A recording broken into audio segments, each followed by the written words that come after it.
Alrighty. I think everything's up and running. Yeah, it is. Everything's all good. Welcome, everyone. I'm Dollar Free. And it's time to actually continue on with something that I know I definitely do enjoy. Challenge runs, particularly Dark Souls 2. Now, just trying to get used to one little thing here. So OBS has updated its layout and it's kind of throwing me out because I only updated it today. Reminds me, I need to stick that notice on so we have it officially on record. But otherwise, you know what? Fare thee well. The original save file. Alright, so Doors of Pharos. Now, I've gotten two of the old souls, technically. Now, there are two more that I need to get. And of course, there are a number of things that I could do. But one main thing that I know I need to do is I actually want to go farming for some more Lion Warrior gear. And I need the Lion Warrior gear in order to try and help me survive the fall down into the gutter. The only thing is,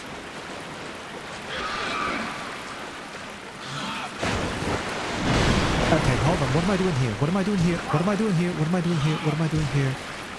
Why did I go the wrong way? I went the wrong way. I went the wrong way. I went the wrong way. I absolutely completely and utterly went the wrong way, didn't I? Oh, what did I do? I went into the Doors of Pharos for some unfathomable reason. I don't need to go to the Doors of Pharos just yet, but I will need to go there later on.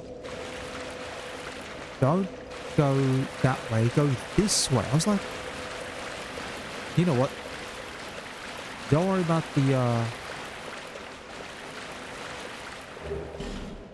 prism stones. Don't worry about the lack of items. I think we're all good. I think we're just gonna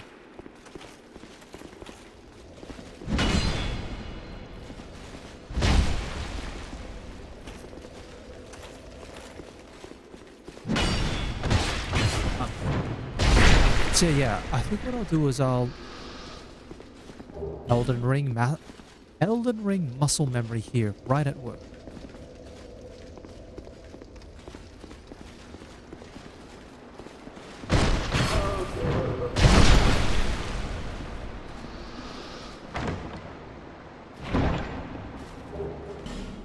Not worth it. Yeah, I think what I'll do is I'll make my way through Brightstone Cove Soldora because there's an area there where I can get more rusted coins, which I will need to go back again, actually. I may actually have to join the Covenant of Champions in order to try and open up some of the farming areas a bit more. But again, I've only got 10 rusted coins. Well, I'll only get 10 rusted coins, I believe.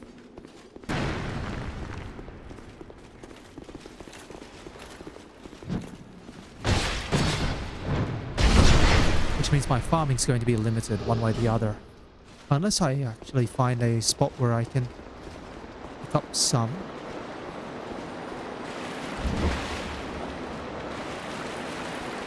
Alright, yeah, whatever.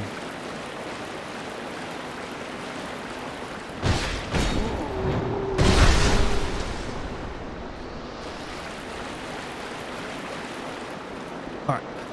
Run around.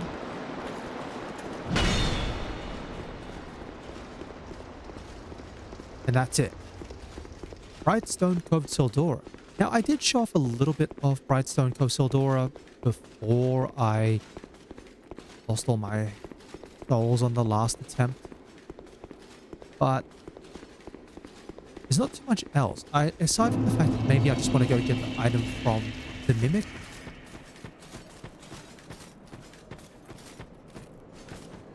Ah.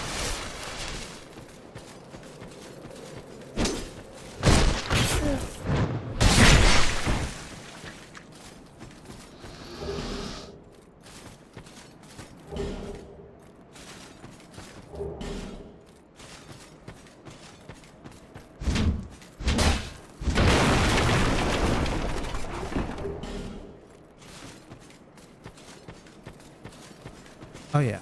And yeah, I won't exactly be able to show off the thing with pigs, but I mean, it'd be fun. But no, pickaxe gathering is a little risky. Takes a lot of work, and you do have to clear out a lot of the enemies.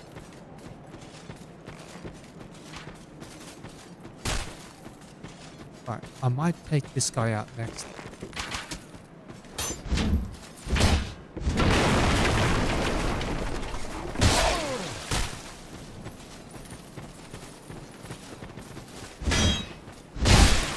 Oh, jeez Louise.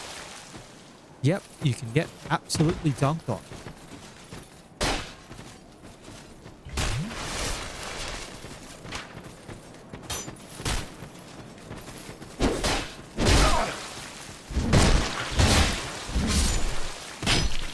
No.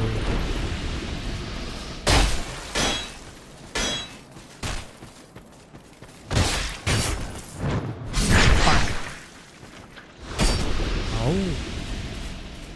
One guy at the top shooting me. I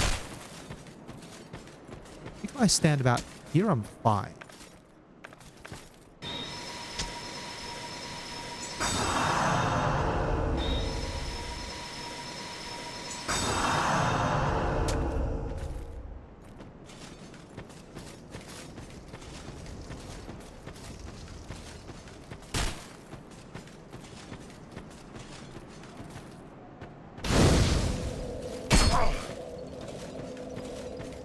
Unless I get hit with an arrow on the way in.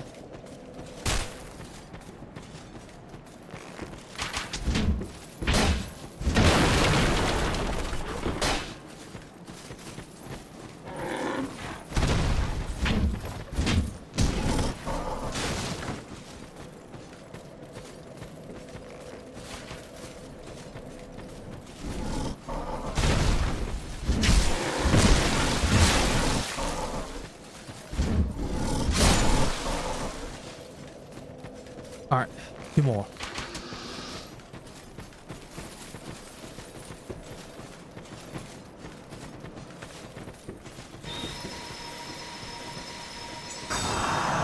Thankfully, the AI here is not very smart. The alchemists themselves are not very smart at all.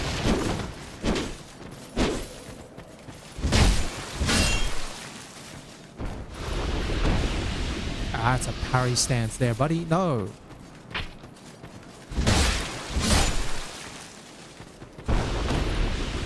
I think we're clear. Maybe, except for maybe someone. But yeah, right there in the house.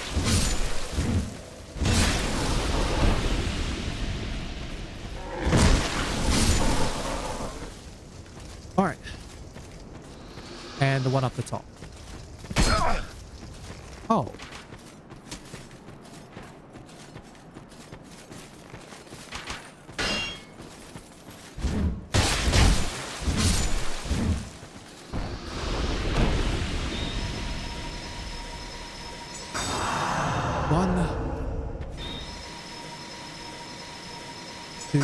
I'll tell you what, having stamina costs associated with your spells takes a little bit of getting used to. Just gonna go this way.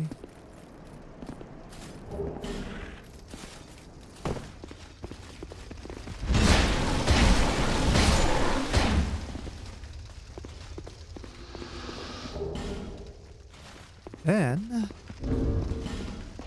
should have something I can throw at the mimic. Can always throw the hexing urns. Now, the reason why I'm far more willing to part with the hexing urns is because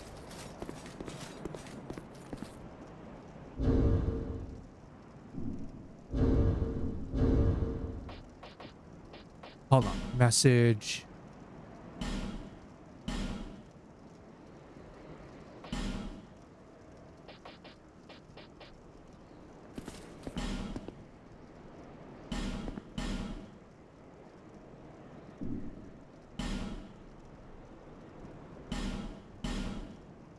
Objects. Why is no one...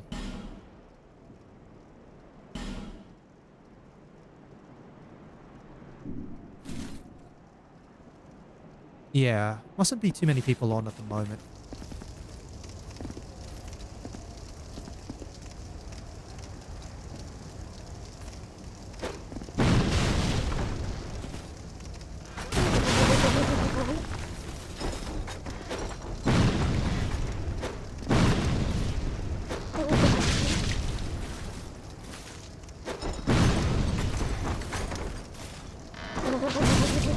One more. Done. Now I'll just run around and pick that up again. Yeah, that is the Mimic. Again, alright, so the reason I'm willing to commit the hexing urns is there's actually a lot of enemies in this game who are resistant to dark. So there's no point holding onto the hexing urns to try and save for a slightly better target, when I might as well use them on a Mimic who doesn't... There we are. Who doesn't really resist hexes, like dark damage at all. Alright. Have a little bit more that I want to do here. 2 Estus flasks.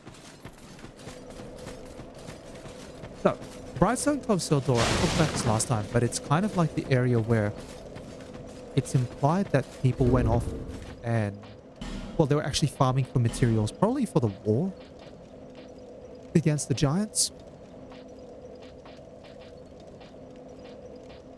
Do I have gauntlets?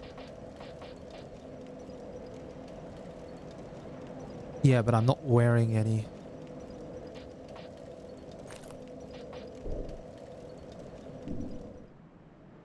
There we go. But effectively, you look down the bottom, it's just this giant crystal cave. Unfortunately, they find a little bit more than they bargained.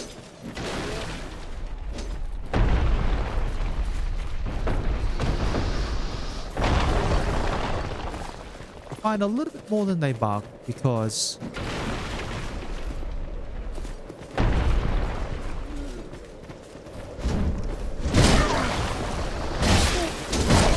Oh, hold on. That's really bad. Oh, that's really bad. Yeah, I forgot. I guess I'll call them the villagers here. Not really a good word otherwise. The villagers here kind of resist strike damage. So actually, oh, well, it's fine. It's fine. Kind of have to just make sure that I pressing the wrong button again, aren't I?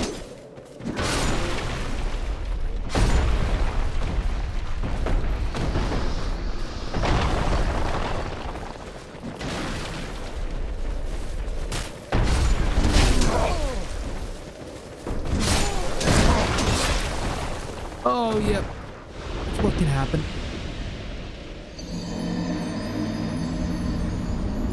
Thankfully, I don't need any souls at all for the rest of this challenge. Thankfully, I don't. Oh, this is going to be rough. Yeah. The villagers here, I guess they were probably brought into mine. They definitely find a lot more. Now, the top of this area seems pretty nice so far. I think this will start getting a little bit more clear cut when we get down a little bit lower. Also, their weapons can inflict hurts.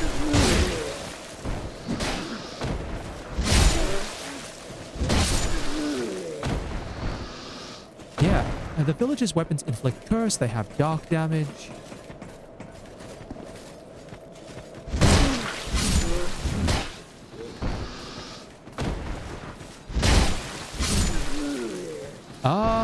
Hello, Timmy. How you doing? Thanks for stopping by. And I'm keeping an eye on chat, but for some reason, it's still broken on the YouTube screen. Oh, nope, there it is. It is working. Beautiful. How you doing today?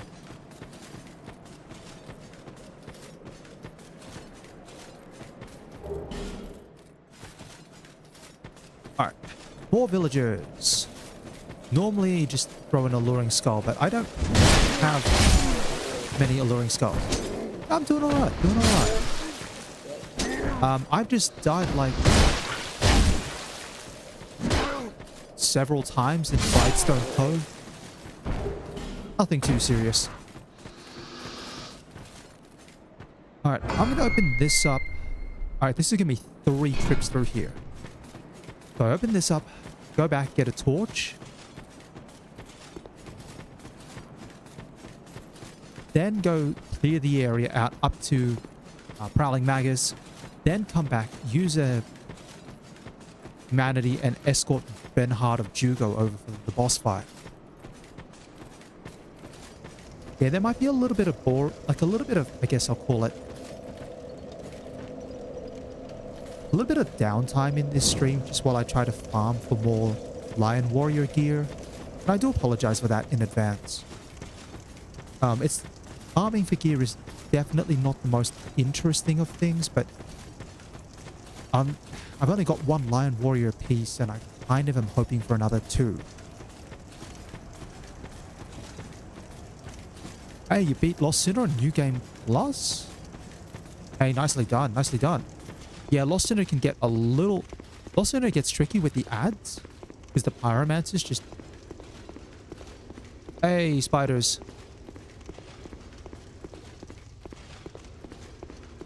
Right. Oh no, you're not... You don't even have a hitbox, do you? No, you don't.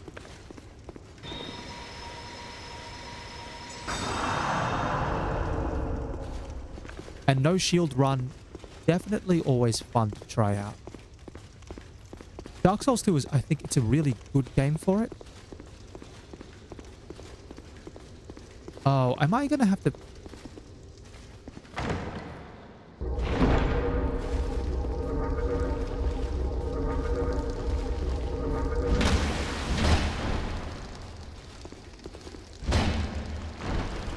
No, spiders, stop running. Stop running, spiders.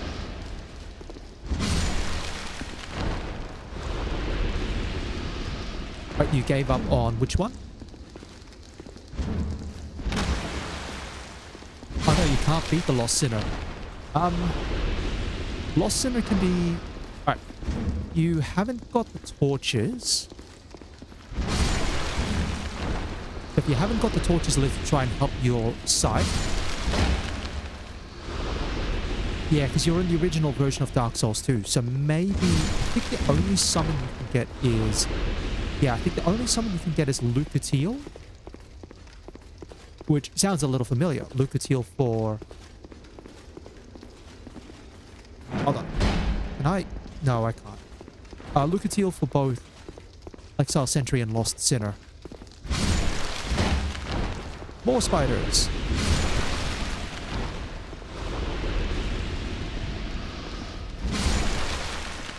Otherwise, I think maybe you kind of have to... I don't know, yeah, you might have to try and blitz down the pyromancers. There we are. Sorry, hidden door. Forgot that one opens up with A rather than...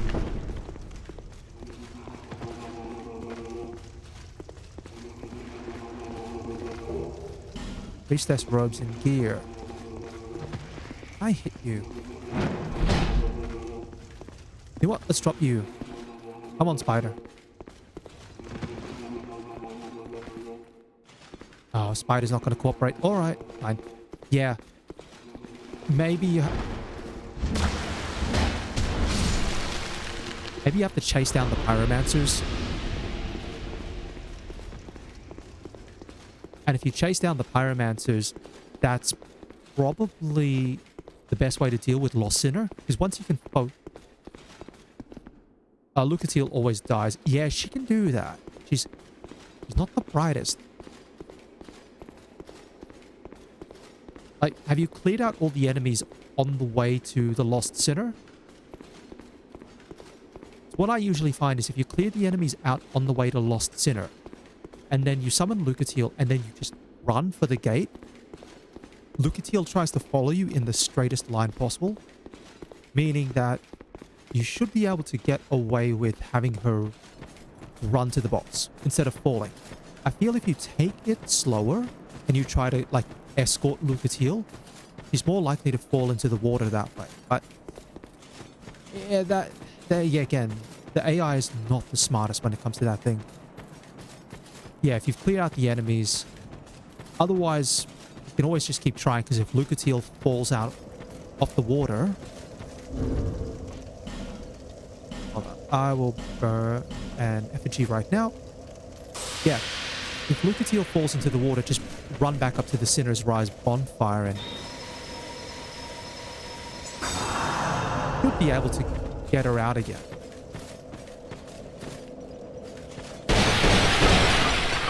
Now, Ben-Hard goes in one of these two tents. Might be this one here? Wait, Ben-Hard, where are you? Oh, no, he's probably in the big one up here.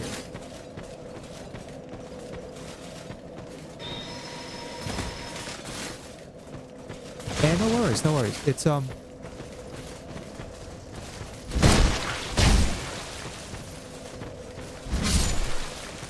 it's a tough one.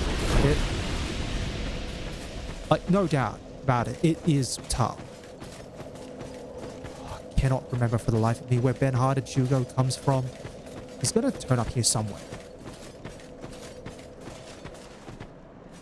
His summon site's usually in one of these tents. We just clear these guys out. Oh, hell, look, I see it right there. Hold on, I'm pretty sure my status is... Yeah, it should still be...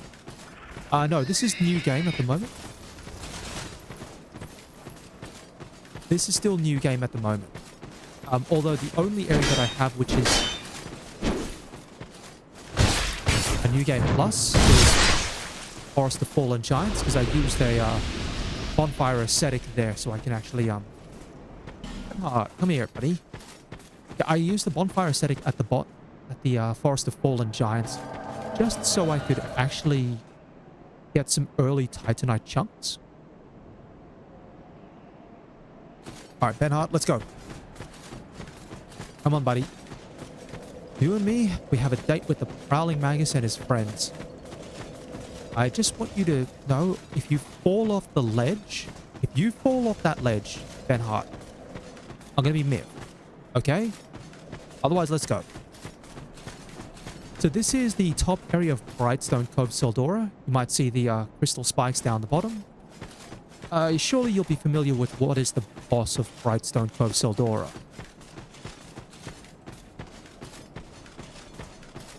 Alright, we make it through here. Ben-Hard's still good. That's the hard part done.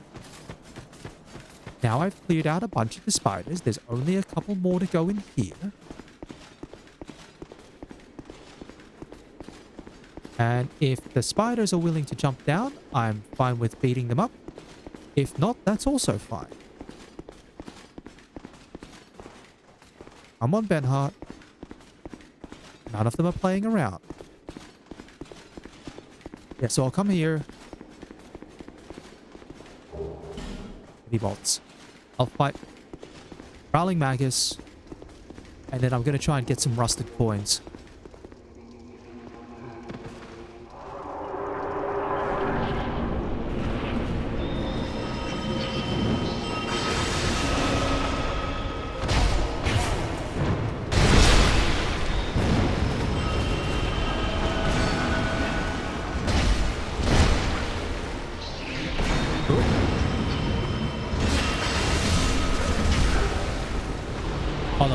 Hold on. I just noticed I'm taking damage. I'm really taking damage.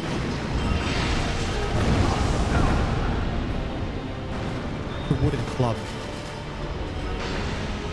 The one-handed wooden club. Always a bit of a staple.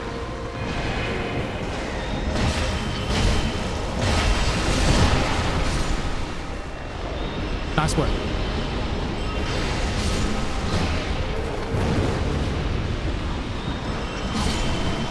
Prowling magazines down. That's the congregation. A couple more people to go.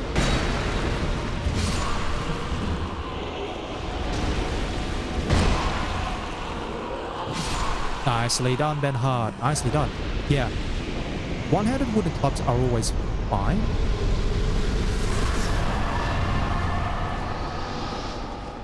I mean, if you're trying to really optimize, you would either, if you're going for a one-handed club or one-handed strike weapon, you could optimize towards a mace, because a mace just has a bit more damage overall.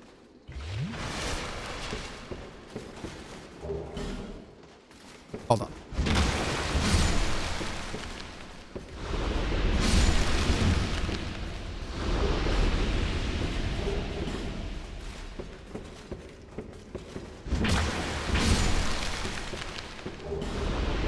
Very small shield. I don't think I want that. There we are. Another bonfire aesthetic just in case. I don't know how this guy lives up here with all the spiders. Something seems to be bothering you. Yes, I can. Yeah, if you wanted to stick with the club, you probably could. You have doubts about Undoubtedly, there are weapons which have more damage. Other spiders are fine. Regret, anguish, disillusion. Yeah, if you go in fun, absolute fun, perfectly fine to stick with the one-handed club. Together, they are the essence of life. Aside from that, Don't you agree? like, what's your sort of Bewildered build at the by your moment? own Is it like actions. strength-based, where you're all in on strength? Poor little thing. We're talking quality with like equal parts strength and dex. Are you using miracles or hexes or pyromancies or sorceries as part of your build? What other things do you have? So there might be something there where you can consider, hey, there's a bit more room here to work with dealing with like Lost Sinner. Now, I can't buy anything from here. If I were buying something and I had the souls, replenishment could be an interesting call, because that's within a reasonable amount of faith. Otherwise, Scraps of Life. Scraps of Life is always a fun one. Cruel Swordsman's build, more dex and strength based, so kind of quality build. By the sounds of it, if you're going equal parts strength and dex.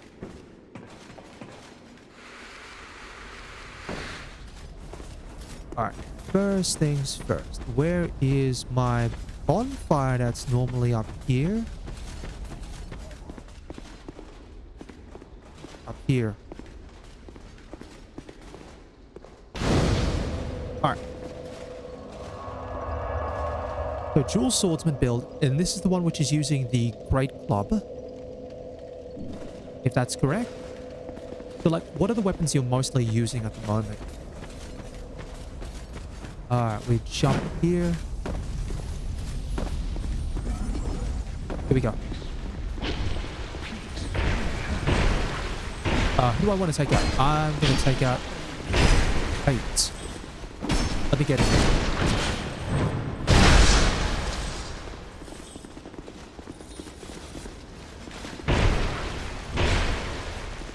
I'm taking out Pate because I want his ring, buddy. Sorry. I didn't want to hit you.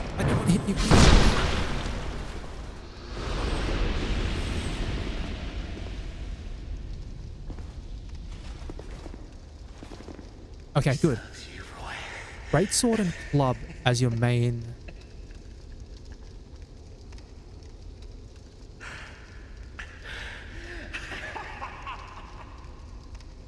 But mainly the club.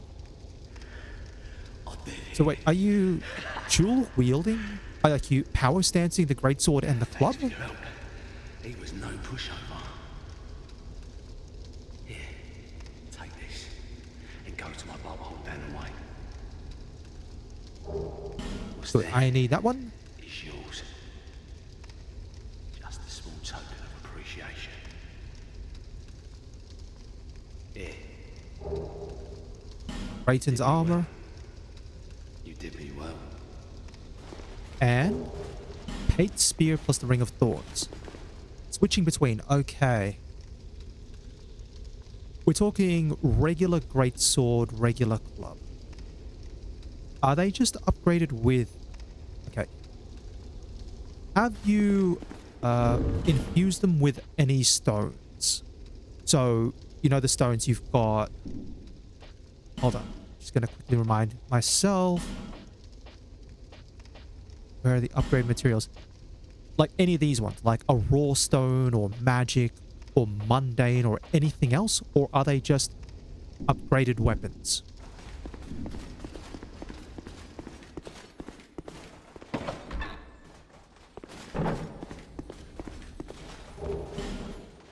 Torch.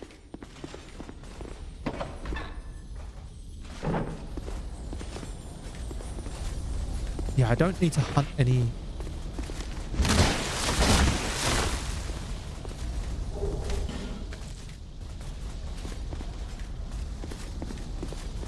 Standard upgraded to the max, so that'd be plus 10. Bolt holes down there. And I do need to be mindful...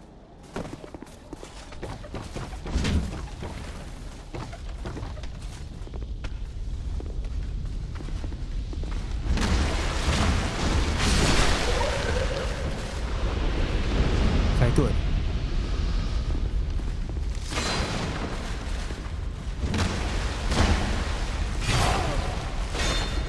Oh, come on. There we are.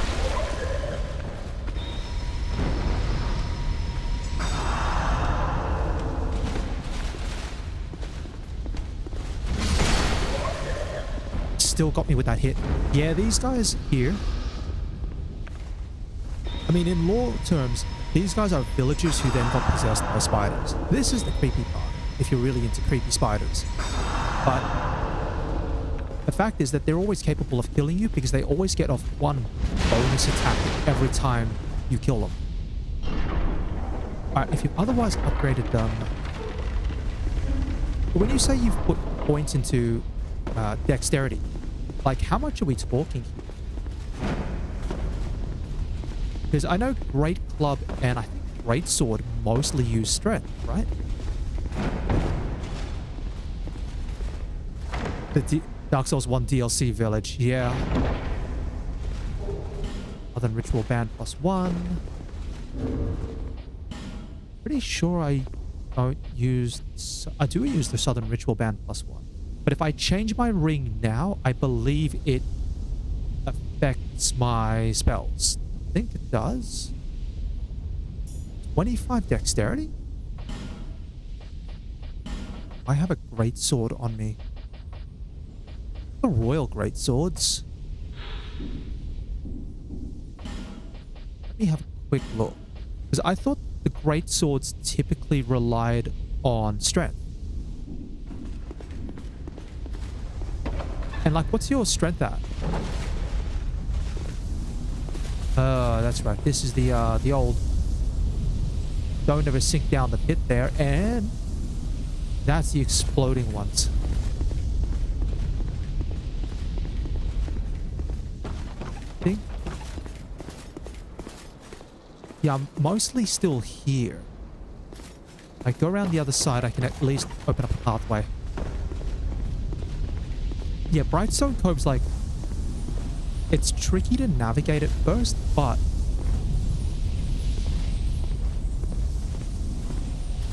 Hold on. I've got to remember, which way can I go?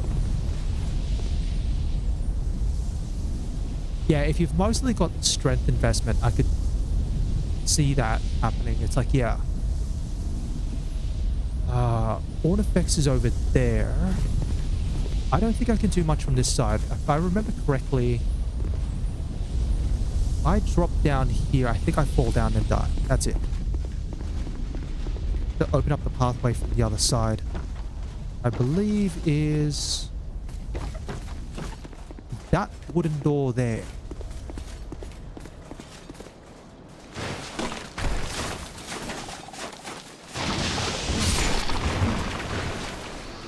Alright.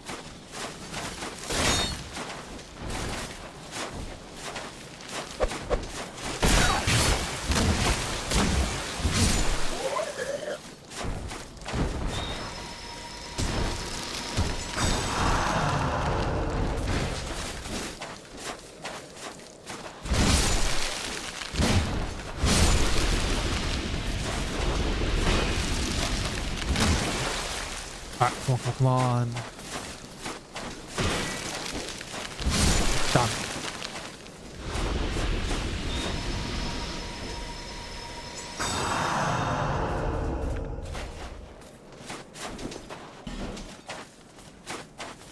Hold on. Also, Scholar of the First Sin, I'm pretty sure I can get invaded right about here.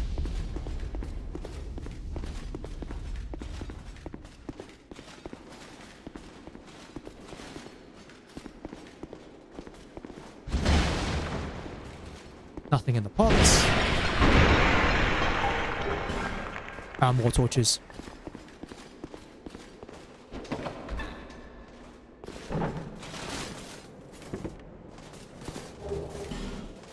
Don't even need the large titanite shards.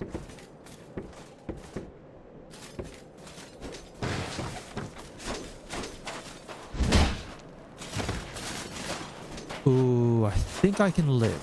No, that's all good. That's all good. That's all good. Good.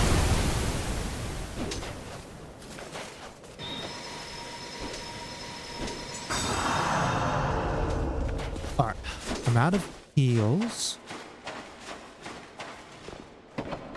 I've still got my Estus Flask, though. And the Seldora Den Key, which is the reason you always come here.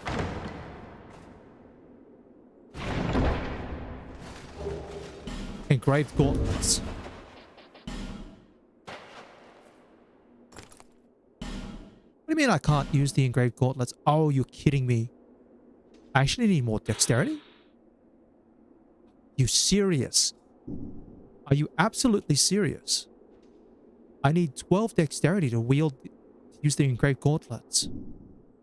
If I want to get the engraved ring, I want to get the dexterity ring, I have to go to the Iron King DLC. But yeah, I go to my stats. I have, geez, I don't even have enough dexterity. I have 5 dexterity. There's a piece of gear that I can get from Hale. That'll give me +1. There's a ring from the Iron King DLC, which gives me +5 dexterity.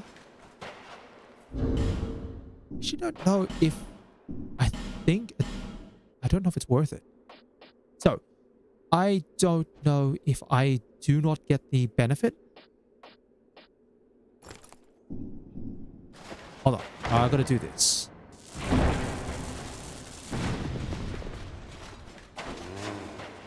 leaving nasty scar. And rusted coins. Beautiful. I have my farming items ready. Alright. I think I maybe want to try and get to Ornifex, which is... Is Ornifex this way? Yeah, Ornifex...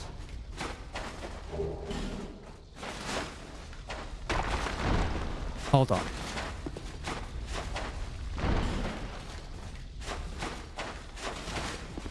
Where's Weaponsmith Ornifex?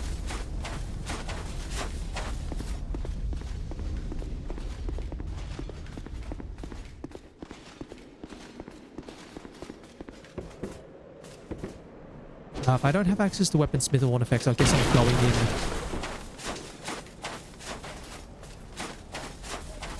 Yeah, I think I'm going in on the boss fight as it is. This is gonna be rough, but what can I do? Hold on, I think I'm actually yeah, wow, I forgot. Fat roll is 70%. Hold on, Creighton's chainmail might actually be nice.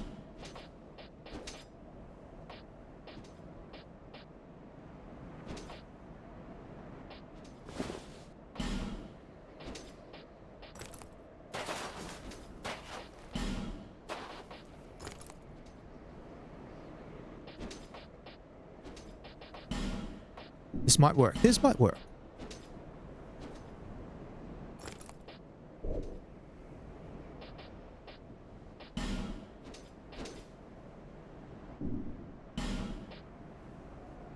Jeez, I forgot how much the Drang Lake stuff does in comparison. No wonder why.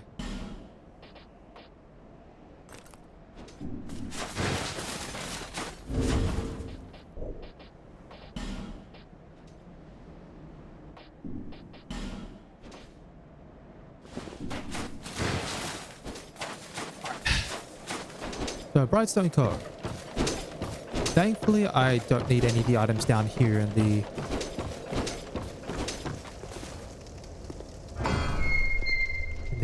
spikes. I believe it's only minor amounts of damage. Alright. I'm just summoning Man-Eater O'Hara to help me out here with this part. I don't intend to use Man-Eater O'Hara too much. Actually, I think I'm going to clear out Man-Eater O'Hara just before the boss fight. There's only one summon that I need for the boss. I just need someone to take all the attention from the spiders.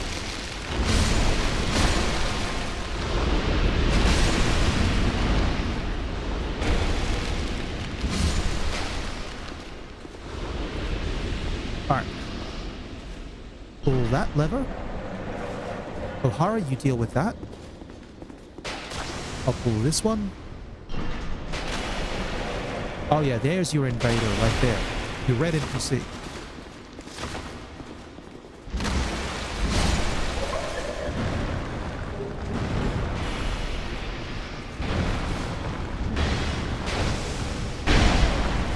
Jeez, buddy.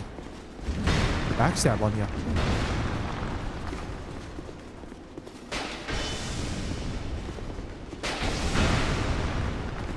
Get in there, O'Hara. Shoot him. Oh, jeez Louise. Alright. Unfortunately, you cannot get the pickaxe from this particular red invader. You still have to do the old pig strategy.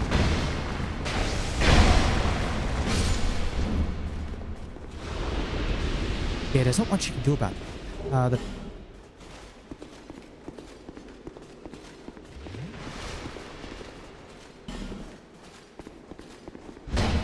Locked. Oh, that's right. I think you need the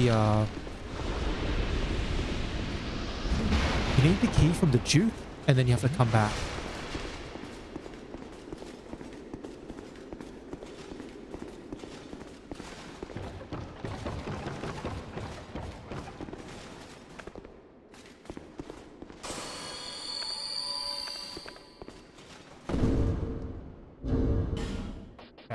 Take off the hexing urn. I will probably put the black separation crystal on just so I make sure that I know I can take off Man-Eater O'Hara for the boss fight. Alright. Sticky webs.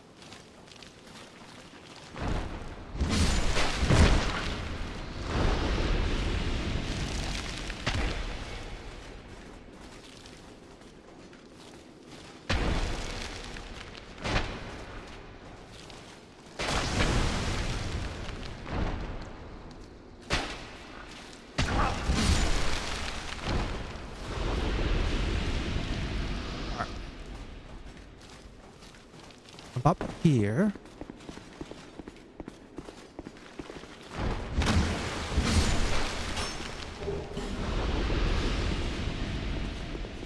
Couple more levels. Yeah, see, this is the advantage of Man-Eater O'Hara. Man-Eater O'Hara is like terrible for the boss, but in making your way to the boss, they're very good because they've actually got the ability to heal themselves.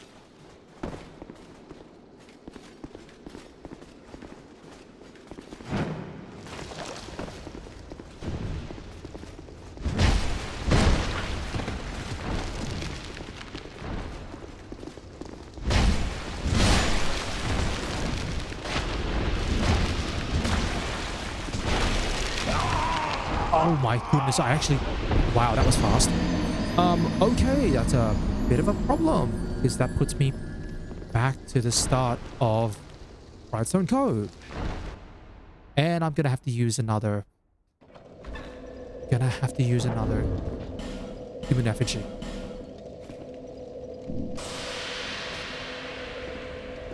Internet problems. Pain when they happen, aren't they?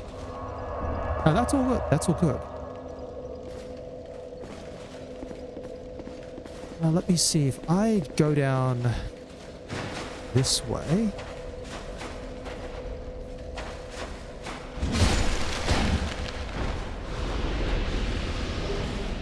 Maybe I can use this side to get to...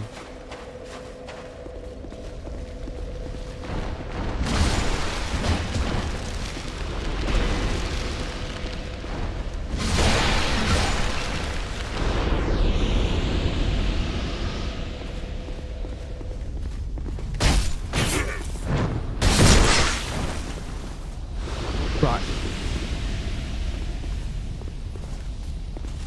So if I... Hold on. Grab this. Yeah. I'm just in the process of trying to get through the spiders. Yeah, that's all good.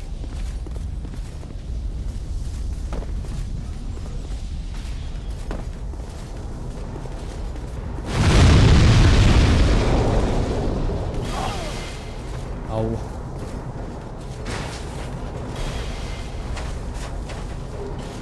Petrified dragon though.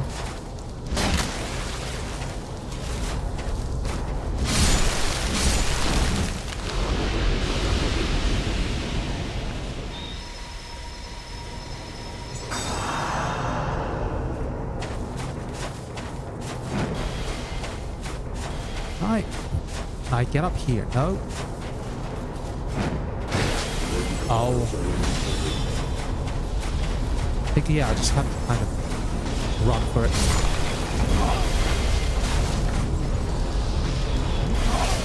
Oh. Darn it, darn it, darn it.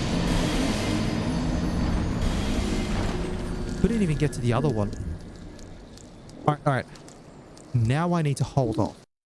Now I actually need to hold off and try to make sure that I can get to Weaponsmith Ornifex. Just so I've got a bit of a closer bonfire.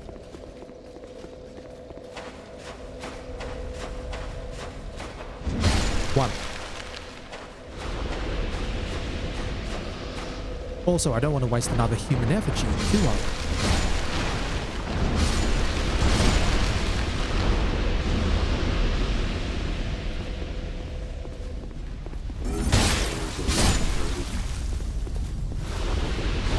Grab this, move along.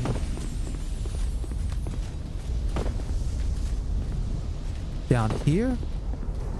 Drop down here.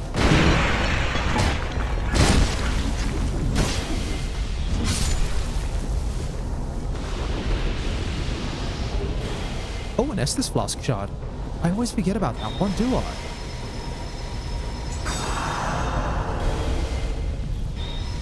Might as well pop another heal.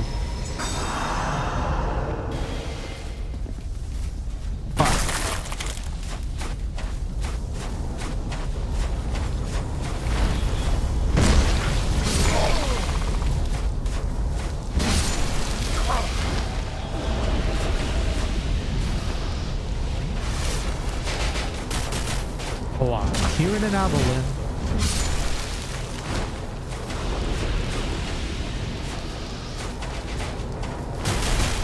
Yeah, I'm hearing the avalanche.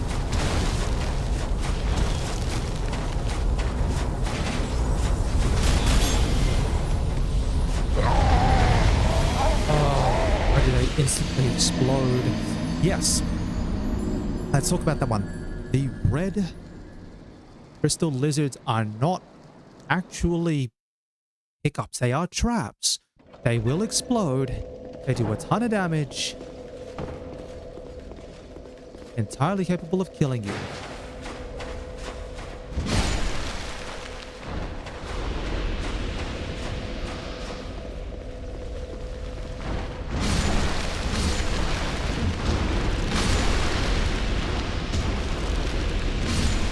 Brightstone Cove's navigation is relatively straightforward.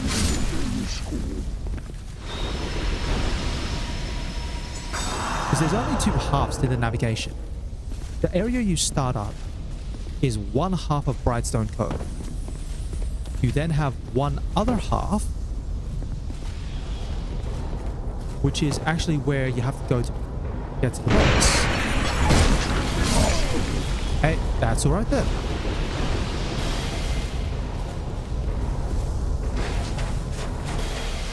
Yeah, I was just talking about Brightstone Cove and how the bottom area is just like trap after trap.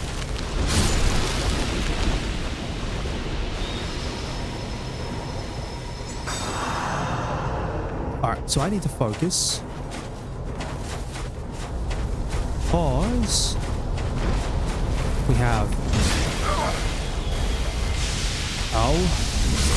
This guy? No. Casting magic.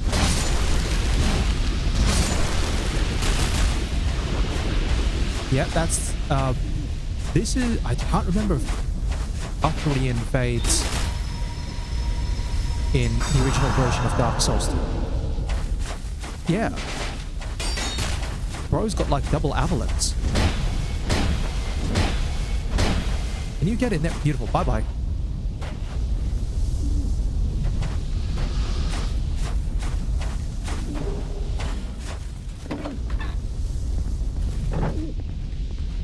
Hey, Ornifex.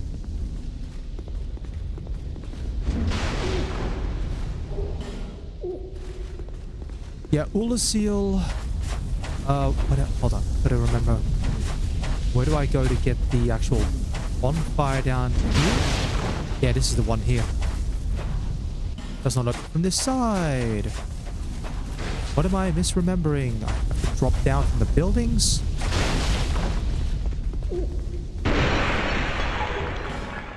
Well, at the very least, I get a Faust's Lockstone.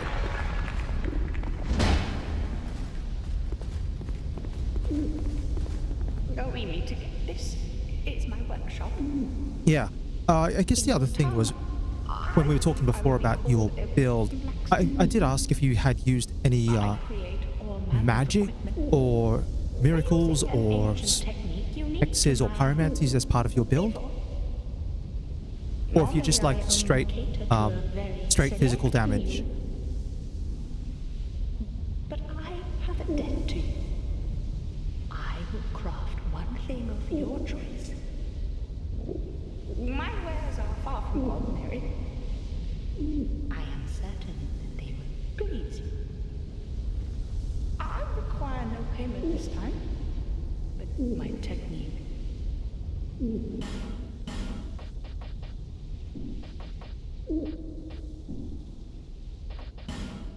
Okay. This is probably a really interesting thing actually for this challenge. Pyromancies as well in your build. Yeah, okay. Because, like, what pyromancies are we talking? Are we talking things like, say, Fire Orb, Forbidden Sun, Lingering Flame, those sorts of ranged projectiles?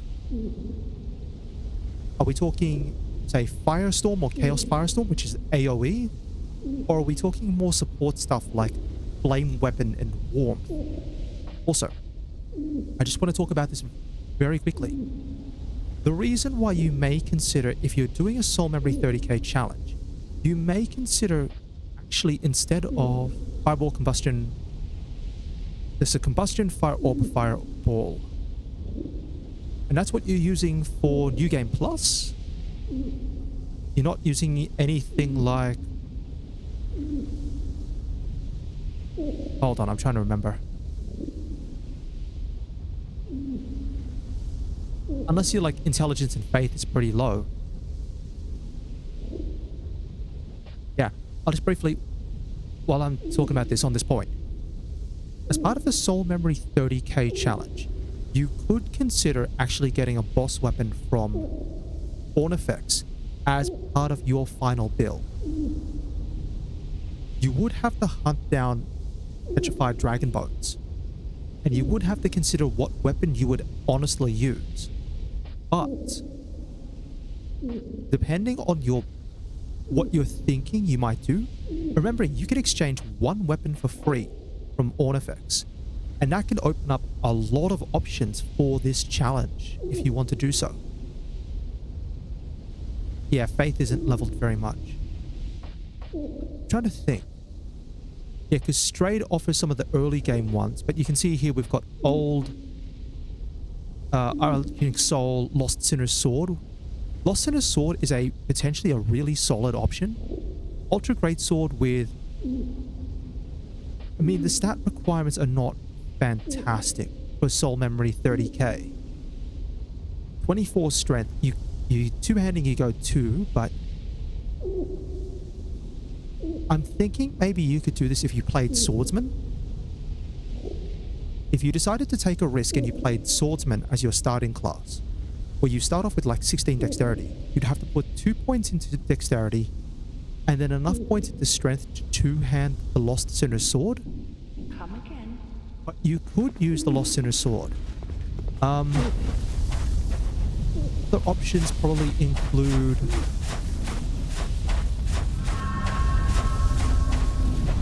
I'm trying to think, what are the other options?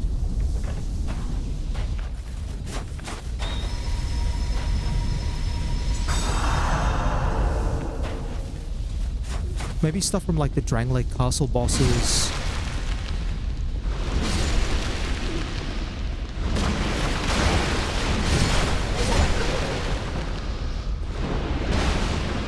Lost Sinner's Sword does look really good. It's got a high critical damage, which you cannot understate. Like, it's got like 130 critical damage is really good on a Ultra Great Sword. And it's pretty light compared to the other Ultra Great Sword options that you have.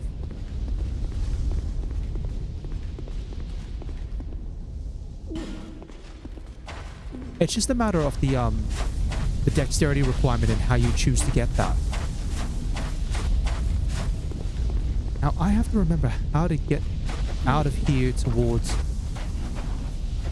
Ornifex. Not Ornifex's side. Yeah, I can't open that from there. What's my way out again? This is the fun part. I am trying to remember my way out of this area.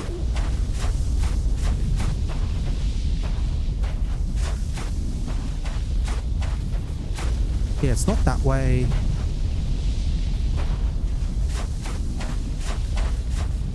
That might be the other thing to consider as well. So, for example, have a quick look at... I'm going to have a quick look at the pyromancies for Dark Souls 2. Because Fire Orb, Combustion... Oh, the spiders are fine.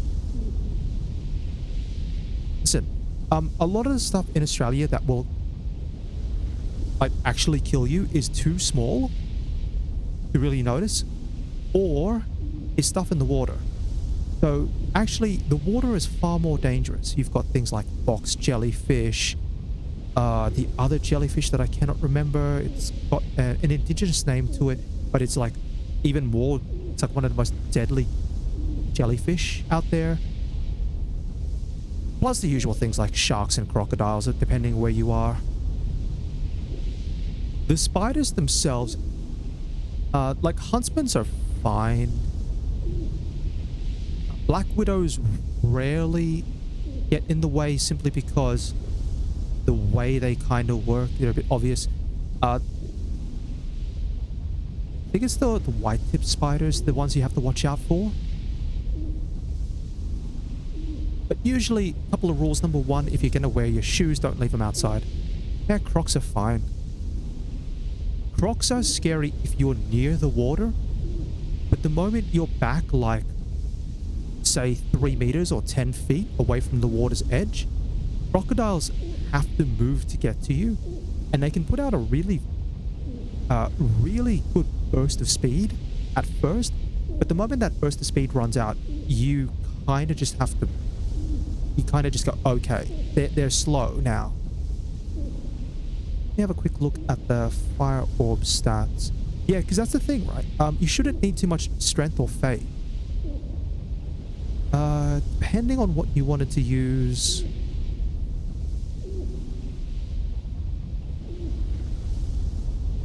Flame Weapon is the...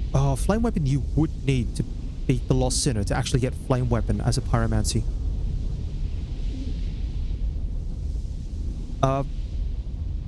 The other option you maybe have is Warmth, which is just the heal in general.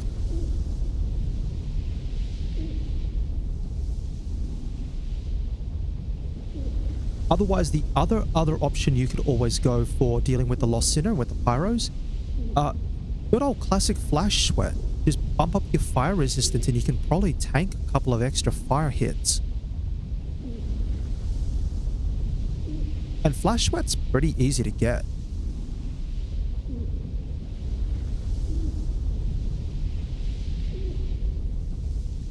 Trying to think what else might work.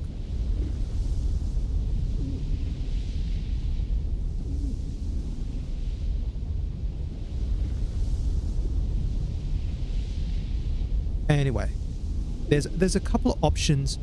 You don't necessarily need faith for the pyromancies, but you do have a couple of options. Yeah, so Flash Sweat is sold by Rosabeth, who's your basic pyromancy teacher. Otherwise, if you've got 25 dexterity,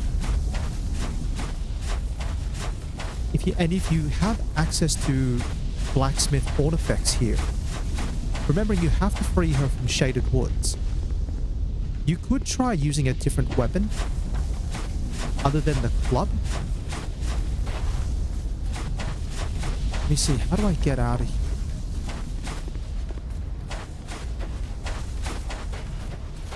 Yeah, we don't go up that way. We don't go that way. This is actually tricky. Hold on.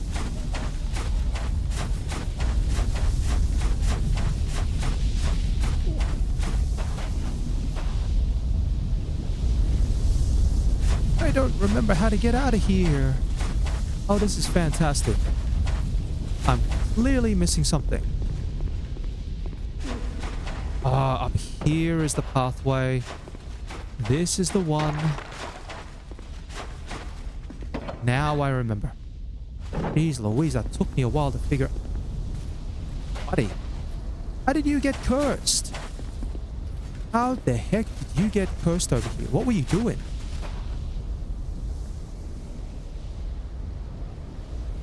No, you're fine. That's someone else. Seriously, how are you getting cursed?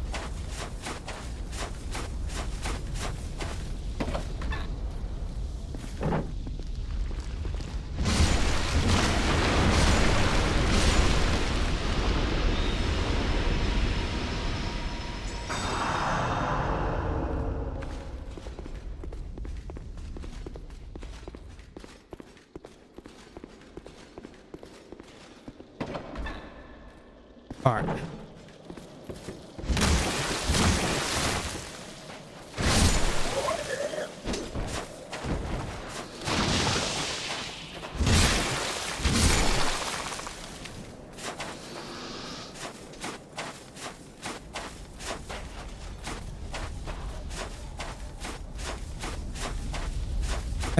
Anyway, it's a little bit of a trip to work that out. All right. Ginger Huskies. Definitely cute. Definitely so. I'm still thrown off by the fact that they're ginger. It weirds me out in some unusual way because it's like, it's something I don't expect. It's gonna be like... Oh.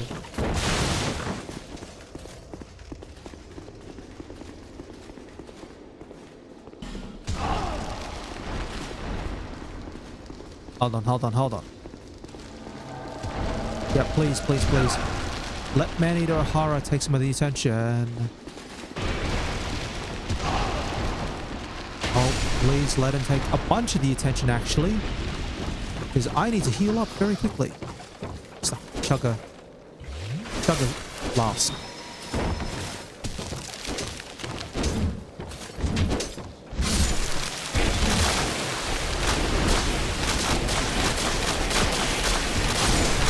Oh, so brace yourself, noise warnings. This is gonna get awful.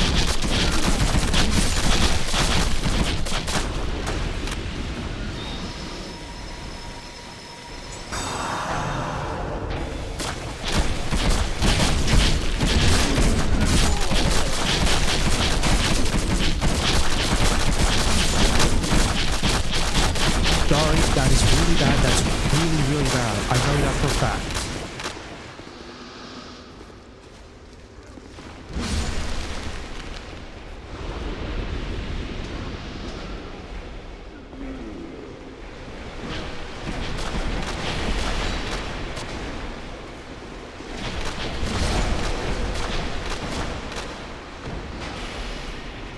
I didn't expect him to be a ginger.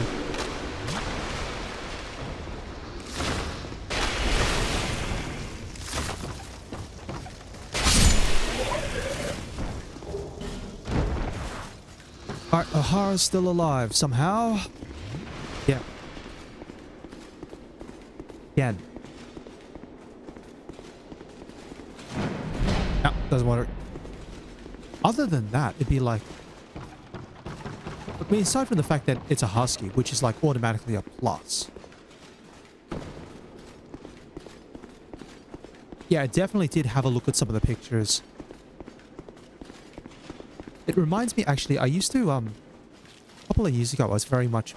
You know how you can always get encouraged to buy a calendar, right? And you buy a calendar at the start of the year, and it's super expensive. And by the time you hit March, the calendar for that year is like $5. And there was a while where I was buying calendars for like different sorts of animals. So I'd be looking for like staffies, stuff like that. The only thing is, sometimes I wish there was a calendar for like unusual... I guess I wouldn't even call it unusual breeds of dogs. That's not the right word. Like unusual colorations of dogs is probably the better way to put it. Just because it's like... Hold on, why is everyone dead here?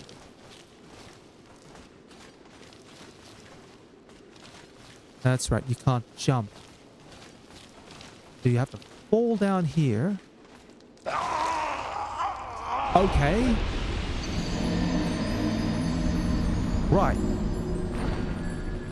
Oh. Fall damage. I swear. It's really bad at times. Learn new things every day. Ugh. Fall damage. I jump here. Pretty sure I haven't ever cracked open this door. Mind you, there's nothing in there. Except for... Hey, it's a spider!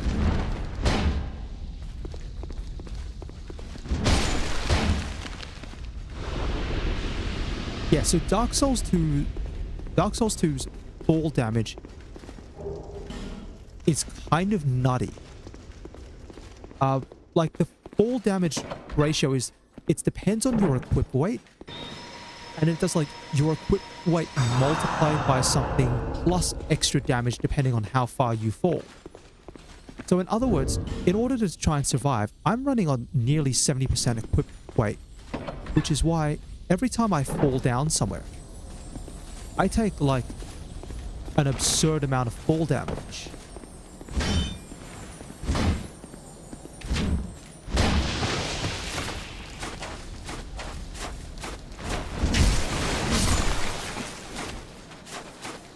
Fortunately, every time I die, I have to constantly use a human effigy. Actually, you know what? I might just go without the human effigy. So I don't think I've got any flame butterflies. Yeah, the cat ring really helps a lot. But remembering that the cat ring costs 15,000 souls... And if I've only got 25,000 souls to play with, it's kind of expensive. Alright, time to do the most horrible thing. I do apologize again. I need as many of these guys in the spikes as possible. Right, here we go, here we go, here we go. I need as many of them out of the room and run.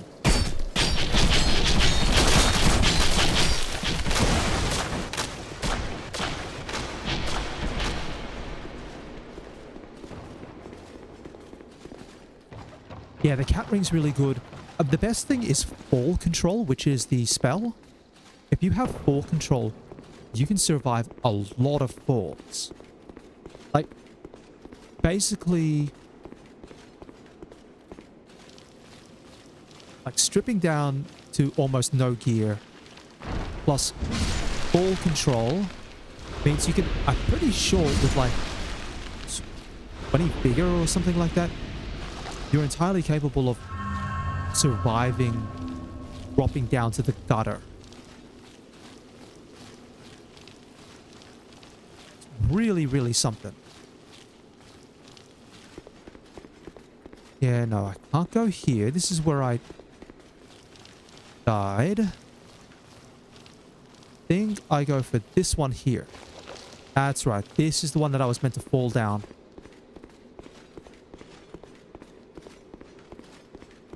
And then spider. But if I don't have access to fall control only works if you have an intelligence build, and I've got bait. You don't have access to fall control, which also is expensive. The cat ring, which is expensive, or the vigor and the health boosting items to just straight up take the fall. You have to try and farm for Lion Warrior gear. Yeah. And that's the point, right? That's the other backup option is on another playthrough attempt, if I kept some more souls instead of spending them all on levels early on, the backup option is very much buy a ladder. I think I only buy the 2,000 soul ladder, which is, it's a little distance. It's not a big ladder, but it is enough for the purposes of, hold on. It is enough for the purposes of, you know, great bigger plus. Oh, hold on.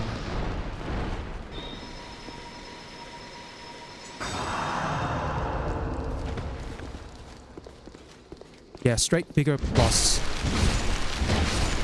small ladder fall is probably the way to survive.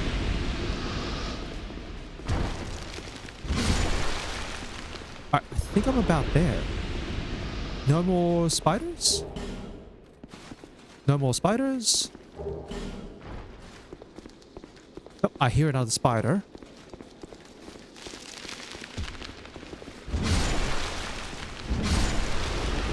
Two spiders, so that's two there.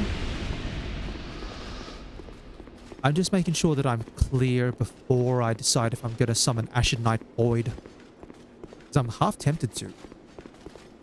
Although it will eat another human effigy. Although I have 17 remaining. Ashen Knight Void, where is your summon sign? Corrosive urns. Ah. At the very least, I can use them to throw at mimics and get their attention.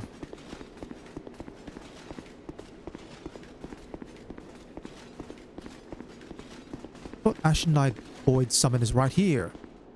Beautiful. Void is the best boy summon by a long shot. Probably second is Masterless Glencore. But Void is a really solid pick. Like, Void alone is a lesson on why thrusting weapons in this game are super, super good. And he's not even using it to its maximum efficiency. The Castlevania... Oh yeah, definitely know the Castlevania video game series. I haven't played a lot of them. Hold on, I'll let this one rock.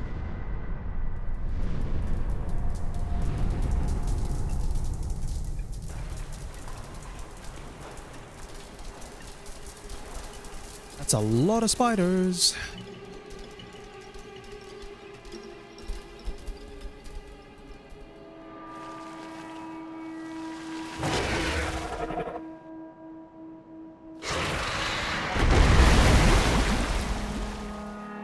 That's a lot of spiders. All right, here we go.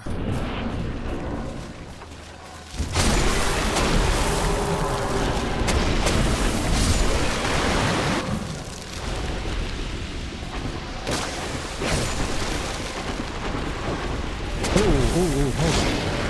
There we go. 1, 2, 3.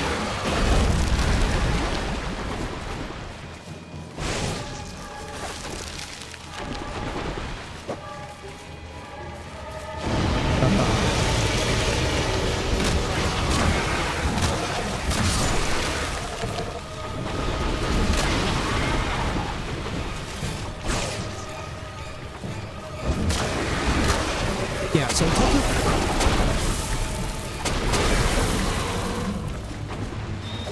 in terms of like Castlevania series games, what have I played? I've played the original. I've played a little bit, just a small amount of Castlevania 64, which obviously was on the Nintendo 64, and I played. That killed me automatically. Fantastic. Absolutely fantastic. Alright, well, that was Boyd summoned. I'm gonna have to try and do that one solo. I've played Castlevania, a little bit of Castlevania 64, and I've played... Yeah, it's alright. It's nothing special. And then I played... what was it? Castlevania Order of Ecclesia was the other one that I played through. If you ask me, no, I have not played Symphony of the Night. And I don't recall anything else after Order of Ecclesia.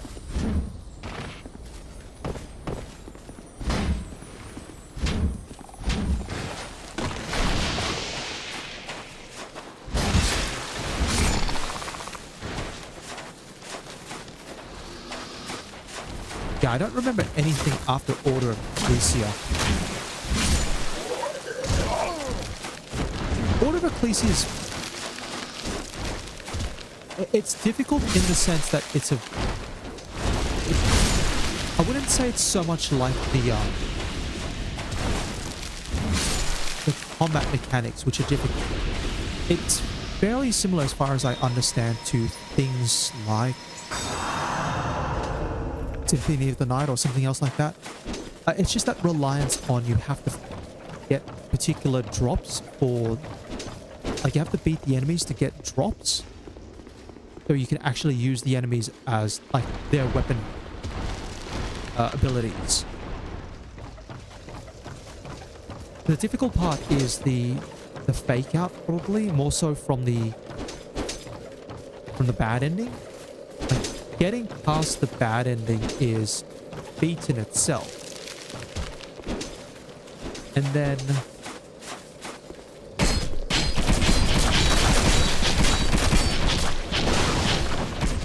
And then when you get past the bad ending...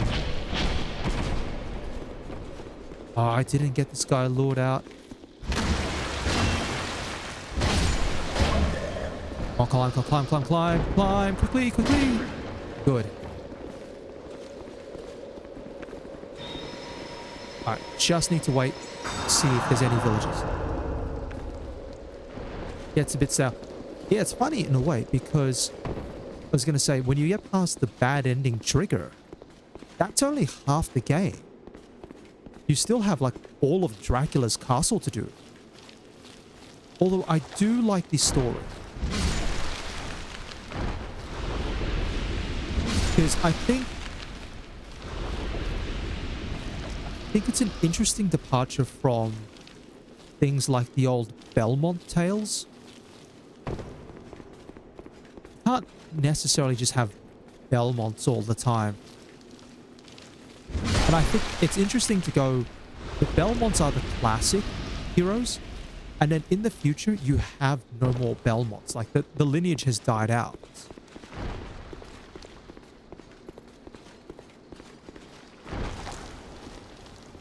So what do? People are looking for other ways to try and fight Dracula because you have no more Belmonts. And no one knows where, like, Alucard is.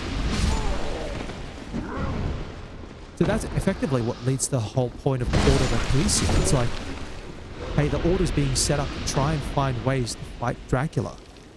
Except then you have the actual plot, which is... Thanks, boss.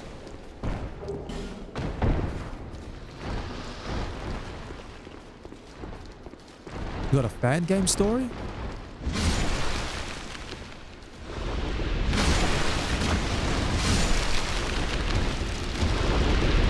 Hold on.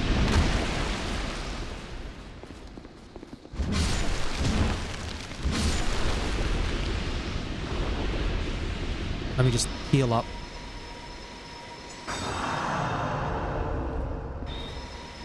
Are you trying to put out a fan game story?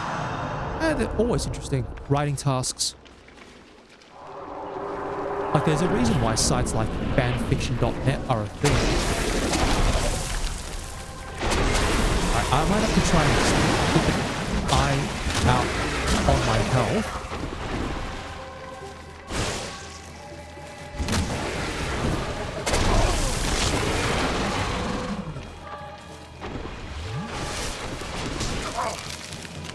Hold on.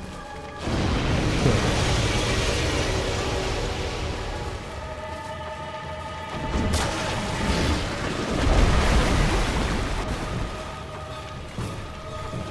Yeah, but like stuff like fanfiction.net exists for a reason. There's nothing wrong with exploring creativity in the lens of it's an existing franchise and you're just trying to tell a story within it. I've got a bunch of spiders all around my grill. Get a chocolate blast. Oh, jeez. I got chugged. It's a...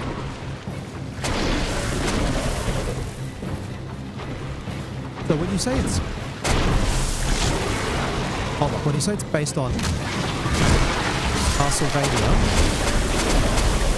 Oh, hold on. He just lost his head.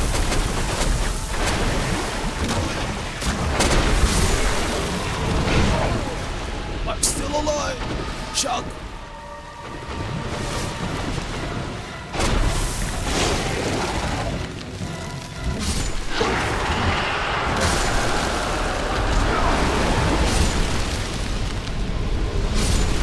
Done. Yeah. Looks like we were playing soccer in the end. This is always fun. When you say it's based on Castlevania, is it a fan fiction of a specific Castlevania game? Or is it just like Castlevania as a franchise? After Castlevania 3 on the NES. Fair enough, fair enough. Because I'm trying to remember my timelines. Castlevania timelines are like weird. All I remember is like Symphony of the Night occurs, and like, you go Castlevania's 1, 2 to 3. I think somewhere in between 1, 2, and 3 you have Castlevania 64, and then the other version of Castlevania 64. Brightstone Key. That's the one that you need. A very good branch.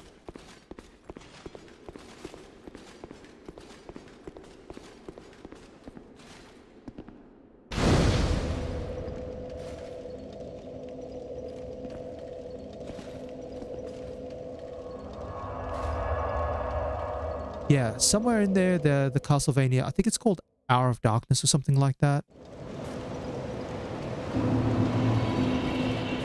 Follows the formula of Simon's Quest, but enhanced. Metroidvania plus Souls-like.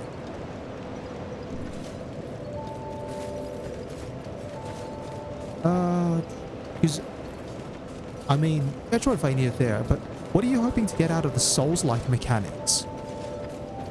Because one wouldn't typically associate Castlevania with Souls-like. Proceed, bearer of the curse. It is the only choice left to you. I'll give you a flask. Here you go.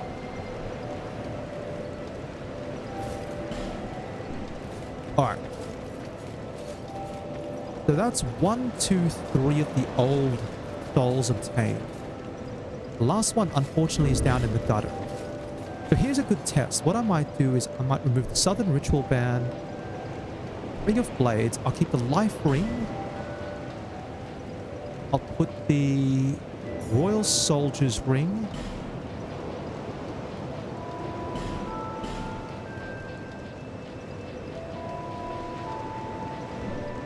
And then I take off everything that I have except for the Lion Warrior skirt.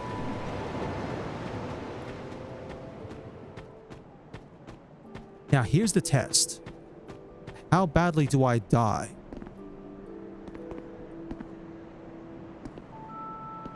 Yeah, because typically Castlevania games don't use currencies. I was just thinking about that. I'm alive. I'm straight up alive. I take it.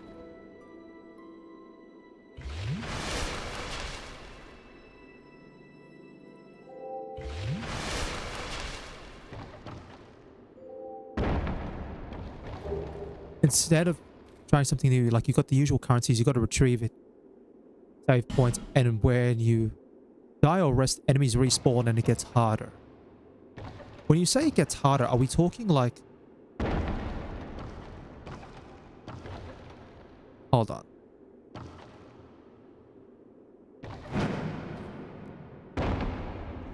Oh, I'm alive.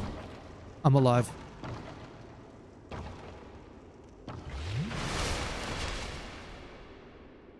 Okay. Couple of things. Where is...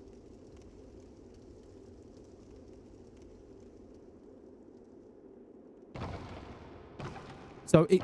Wait. So I guess then here's the question. And this is a balance... This is a game balance question here. If the game gets harder when you die... What's the point at which you say, okay, that's enough of the game getting harder? Because it sounds like, especially in a game where if you rest, as you're saying, like, do you mean that the enemies actually get tougher every time you rest at like a rest point? Like they get more HP or they do more damage or they take less damage or any number of those things?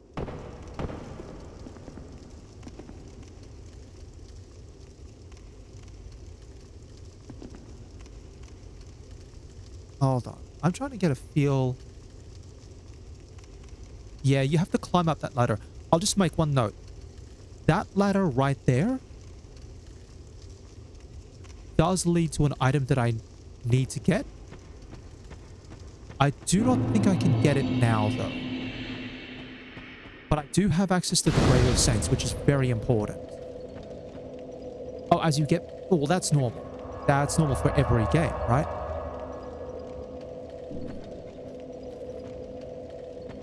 I thought you were saying like there's a mechanic where the game gets harder as you play through it depending on what you do.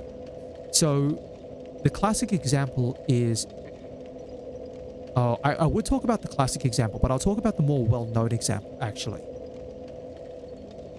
One of the more well-known versions of this is Resident Evil 4, where Resident Evil 4 and other subsequent Resident Evil games all have an inbuilt mechanic where depending on how well you are doing in terms of preserving ammo, maintaining your health, enemies will drop different items. So if you've got a lot of health and a lot of ammo, enemies will drop more currency. But if you're short on particular types of ammunition, the game will go, oh, maybe we'll drop some of that for you, even if you don't have that weapon type. But I was going to say the actual example that I was going to refer to is a game called God Hand. That is a Cloverworks game here. Now, God Hand has a difficulty system that is based around how well you're actually doing. So if you're not taking damage, if you're taking down enemies very quickly. Ooh, I'm alive.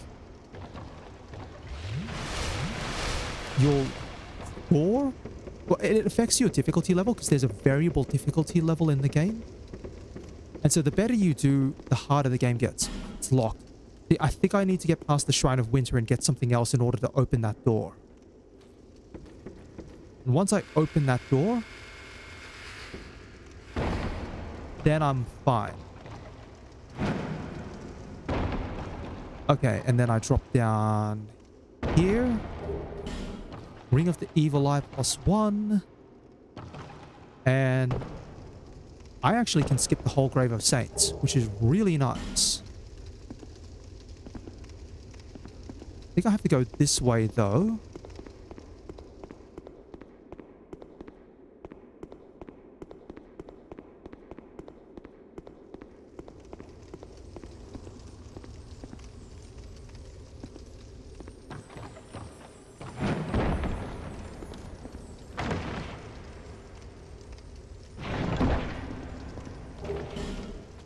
Knuckle ring.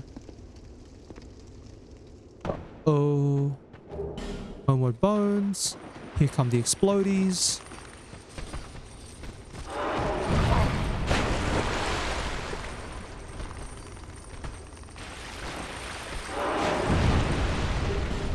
Great heal. Ah, yep.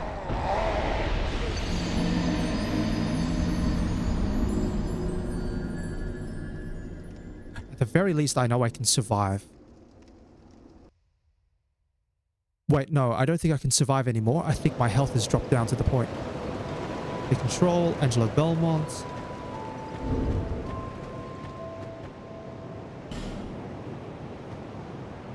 Yeah, okay, fair enough. So it starts off very traditional Castlevania.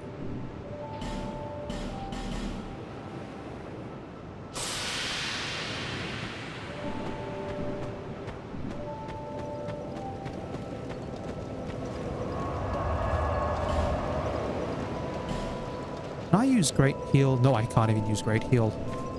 Okay, so I have 3 copies of Heal as a miracle. But yeah, so it sounds very traditional Castlevania so far. I mean, though, it is a fan game, and if you're playing it within the classic Castlevania lore, I don't think you need to worry too much about having a deep and complex plot.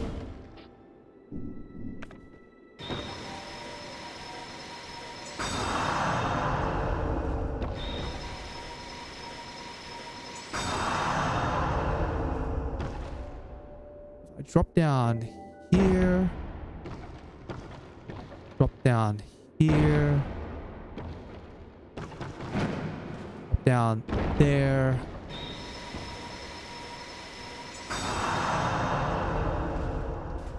I guess I'll ask the question, mechanics-wise, are we talking more of like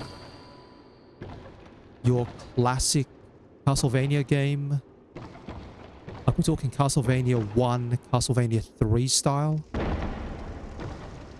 Or are we talking more adopting some of the later mechanics?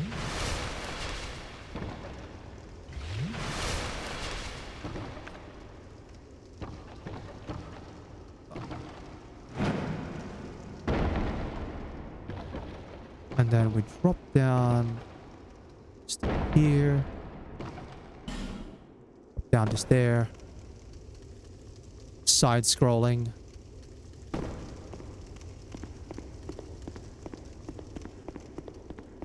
Probably the only thing I might suggest, and this is just purely from a storytelling perspective, Um, how familiar are you with like the old feudal time hierarchical systems?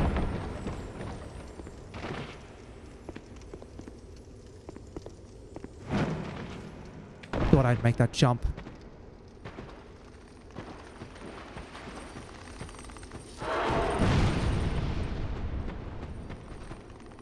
Hold on, let me just get these guys to pop. Good. 1, 2, 3. I think that's all of them. Yeah. Maybe have a look at some of the old hierarchies that go... your old sort of, I guess, feudal system information. Like, when you've got a count, who's sort of the... like, who sits underneath a count? Is it like a viscount? Or is it... and who sits above a count? Like, is it a duke? Because when you talk about having multiple counts, it's like...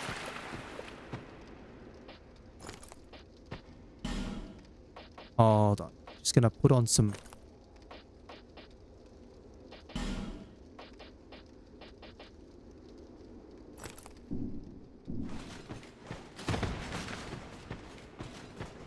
oh, I forgot my rings, actually.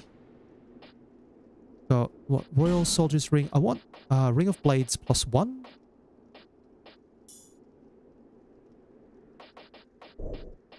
Not the Royal Soldier's Ring, but I actually want the Southern Ritual Band +1.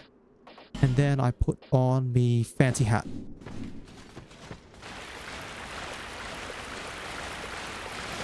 Yeah, I guess I'd call it, if you look at feudal structures of society at the time, especially if you're looking at like the 1500s,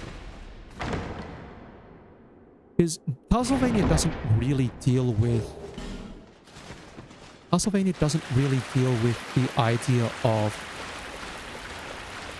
the feudal system at the time, even though it's set in that, because it's always typically you're playing as Belmont, you're already in the castle, go beat Dracula.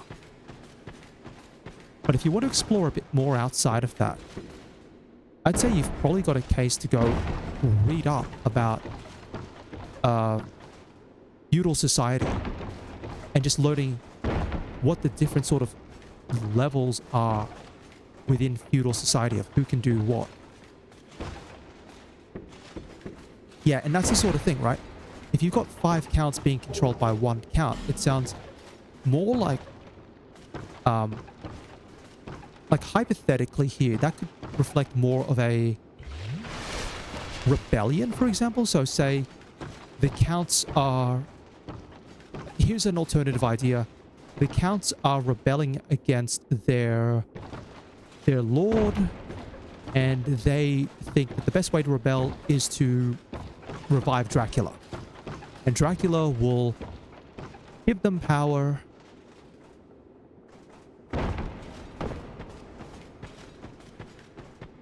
thereby allowing them to sort of achieve what they want. Token of Spite.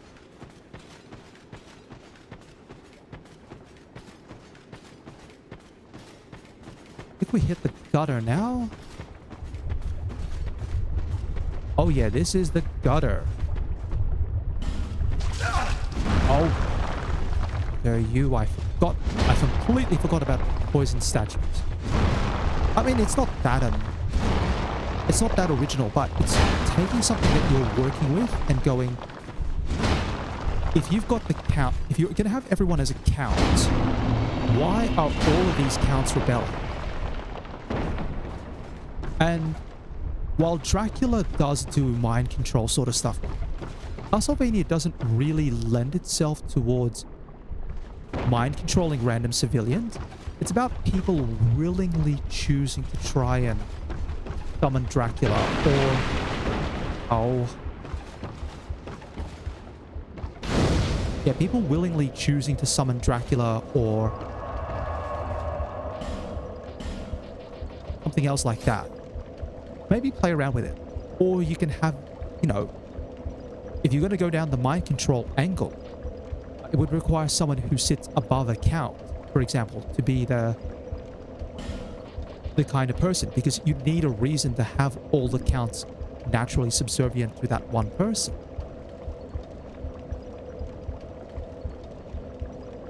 The lore stuff that you could work on for your fan game is,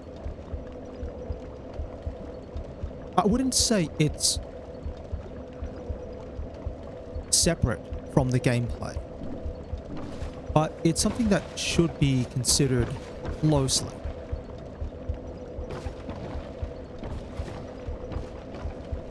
Yeah, again, I was just thinking back to like Dracula always goes on about, hey, it was humans who chose to throw themselves into bottomless pits, dying because they can't make a jump and they're too used to Elden Ring. That's what humans do. Dracula doesn't need to do that. And it's still...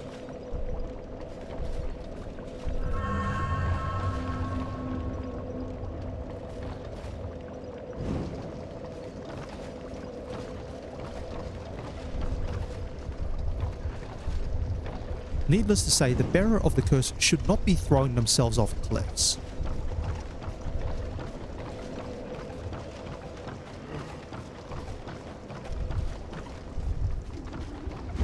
No, stop that.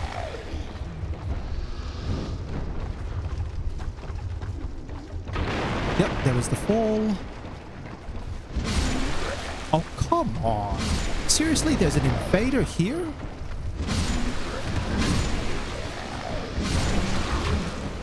Yeah, thank you. You're probably trying to invade someone else.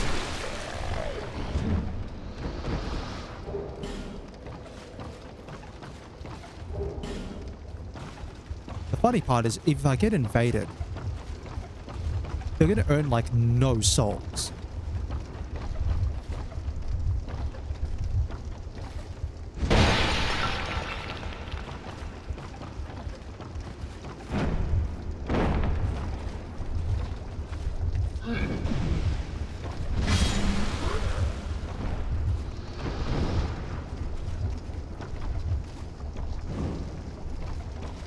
Yeah, the fun one is... I don't really have a good grasp on Italian. I would suggest in this case, if you're going to do something like that, go look it up. Go look at, you know, what Italian cities or villages might have been called.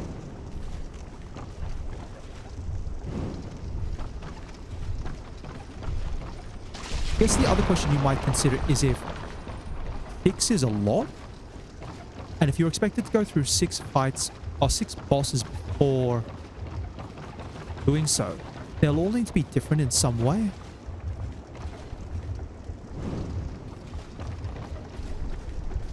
Hold on, hold on.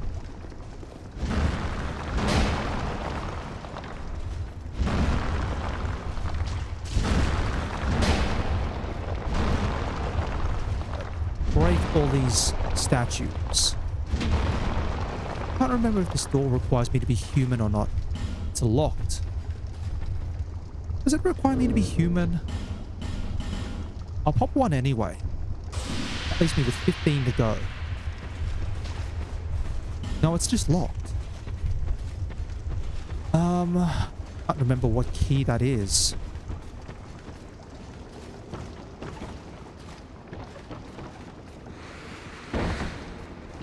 Yeah, there's going to be like fun things to have to try and come back to the gutter for. Alright, but anyway, I'll keep moving around the gutter.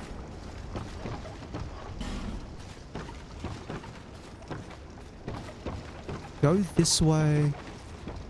Yeah, corrosive pots.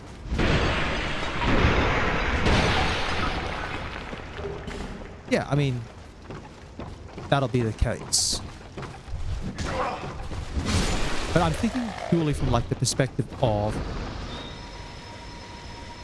say, Dark Souls has you running to get to a location and then you beat 4 bosses. Hold on, I gotta let the dog, the undead doggy, do its thing and break all these pots.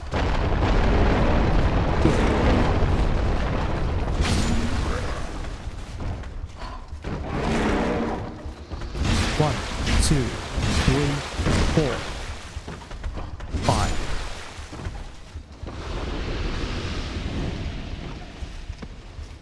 Yeah, so maybe there's a reason to consider if maybe going to like 4 or 5 of your counts before your final boss. And I guess, or as always, is going to be the question: are you still going to have to fight Dracula at the end?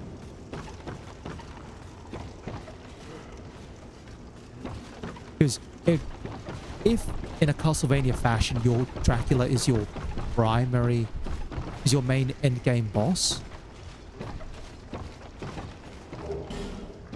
Twinkling Titanite.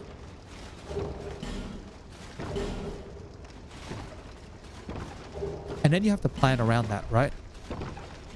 So, gameplay-wise, your bosses need to all have... They all need to, like, be distinct. They need to be unique. Yeah, that's all fine. That's all fine. I think that's still perfectly fine.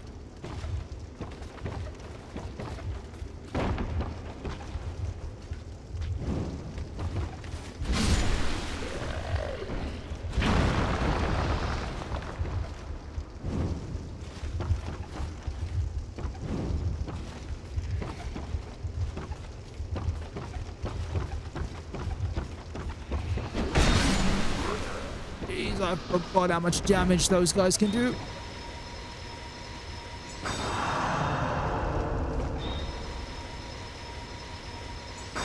Yeah, but that's still sort of the point. If you're going to have lots of sub-bosses... And fair enough. If you're going to have lots of little mini-bosses, or... I guess we'll call them tier 1 bosses. And then you're going to have tier 2 bosses with your... counts, and then your tier 3 bosses are like your end game, your big bosses, Dracula, whoever else you're planning, whatever else is going on.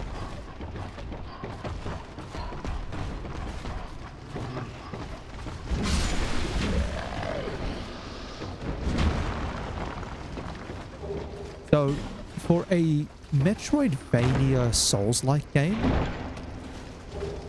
you want to think about your ratio of bosses, how many bosses you have.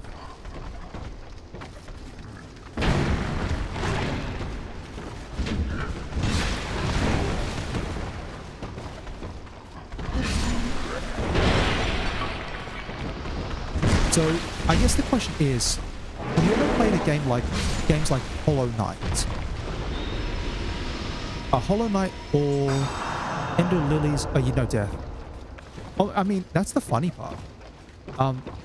Even in Castlevania lore, Death is always implied to be the actual villain of the series. Dracula's a villain, but Death is like the villain.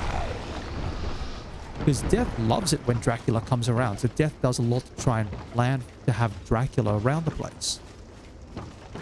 But yeah, I was going to ask, if have you played things like Hollow Knight or Ender Lilies or other sorts of, I guess I'll call them 2D Souls-like games? Because you want to make sure you think about not overloading someone with too many bosses. And then making sure that your content is... These guys hit so hard. Yeah, still, that's perfectly fine.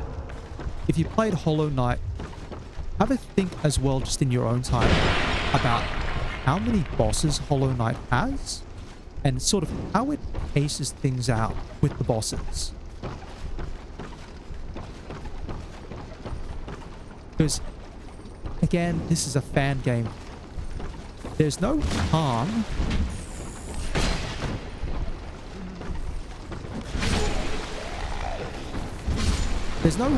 in drawing on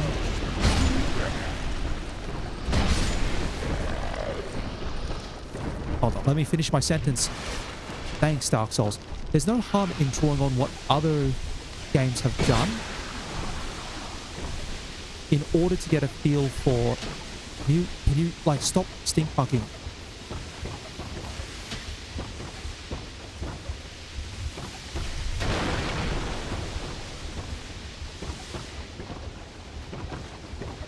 Yeah, that's right. What are you going to do down there? Hate those things. Blasphemous? Yeah, fair enough. Hold on, did I hear you stop stinking?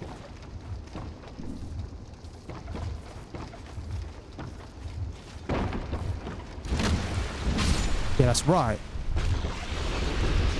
Bloody corrosive.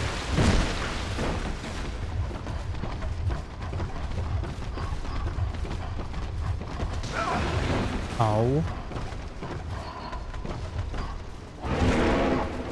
1, 2. Yeah, and I think it's fine to just draw on ideas. When you're making a fan game, you don't have to set the world on fire, but there's nothing wrong with drawing on what's been done before in the past to get some good ideas. No. I think if you want to commit to that bit, that's still perfectly fine. But if you were thinking that, say, death was going to be like this unique final boss, Castlevania Laws already kind of got you beat to that. Wait, I'm poisoned. Inventory. Do I have a... Yes, I do. Beautiful.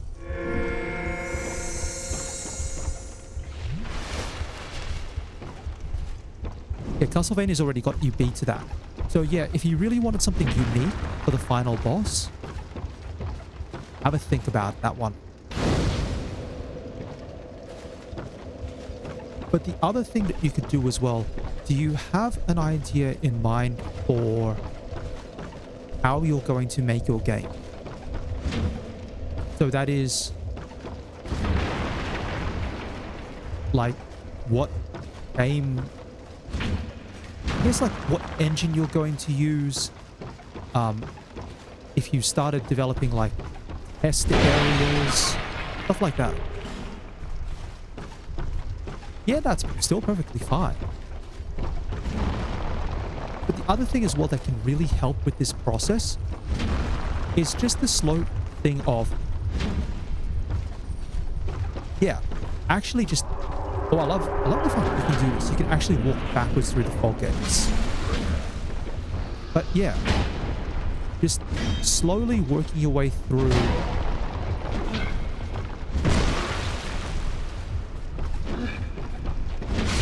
Building like an actual demo.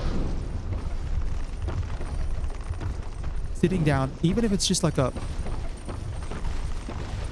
made up, it doesn't have to be like, you could call it just a stock asset.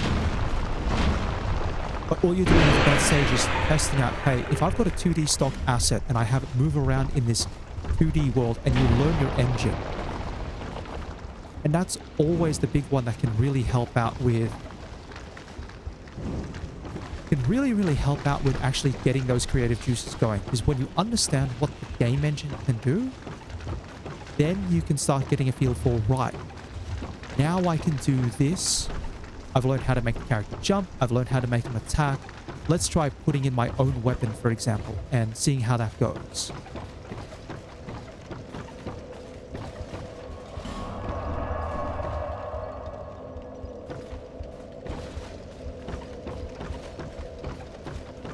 Honestly, I'm down to test anything.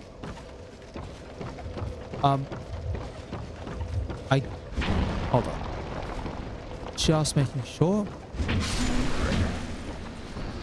Just making sure that I'm okay still here.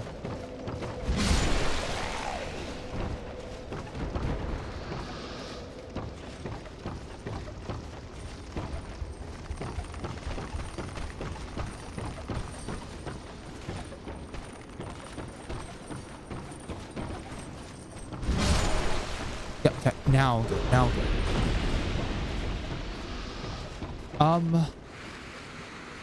That one will have to work out a little bit separately. I know YouTube doesn't like to do links.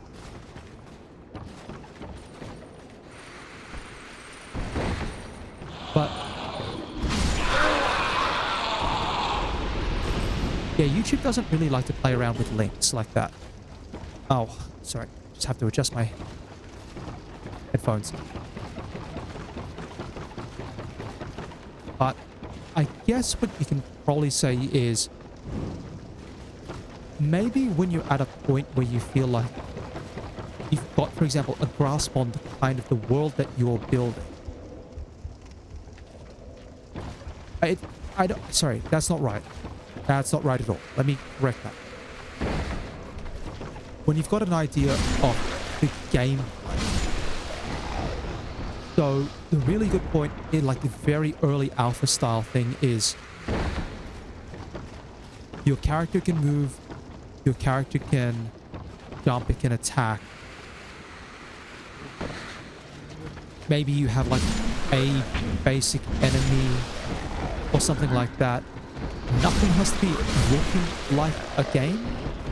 It doesn't have to look anywhere near like the game that you kind of need or that you want it to be. And that's perfectly fine.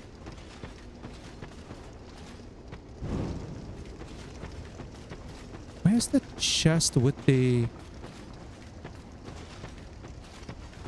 Hold on. No, it's not a chest. It's a jar. The 20 life gems.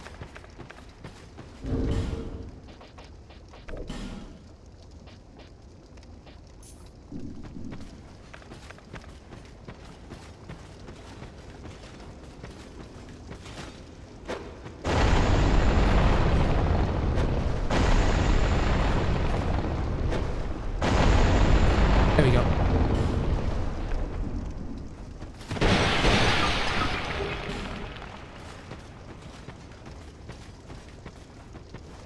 Yeah. Once you sort of have your practice with your game engine and get a feel, I don't mind. Obviously, just for the interest of making sure that you can keep things preserved, I wouldn't stream any of that. And obviously, I'll have to test it on my own and make sure that it's all safe. Usual precautions, stuff like that. But I'm always down to test things. Alright. Black Gulch. Fair enough. That'd be a fun one as well for you to test.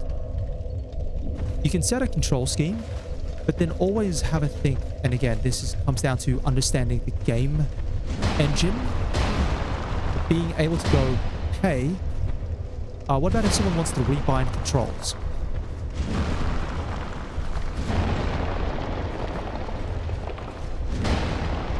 Keep breaking these bloody jars one at a time.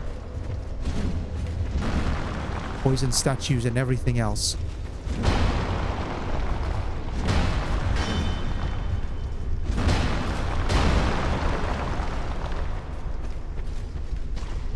Oh. In Unity? Fair enough.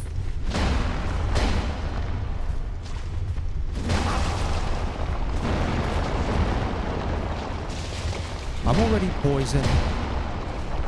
Okay, let's go in.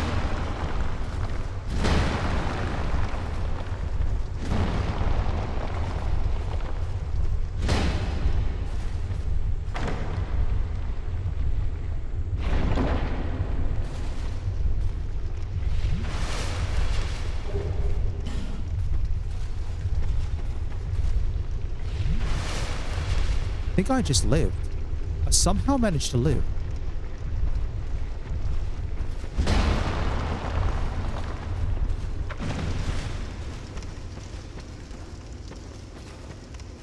Yeah, Unity's fine.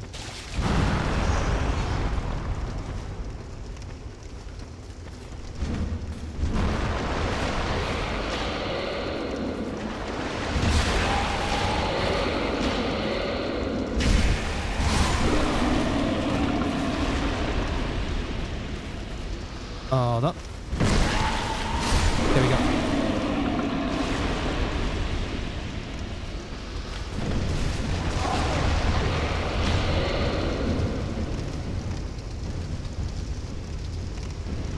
Hey guys. Hope you like being toasty.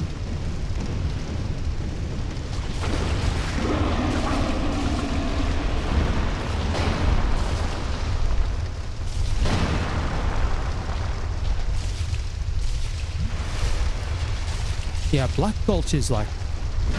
It's an area that you really have to take it slowly.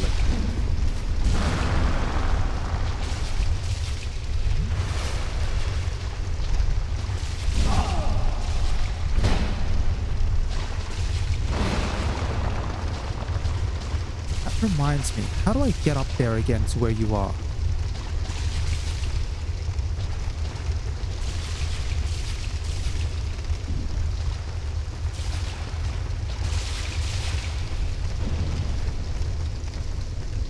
Right, we don't go that way.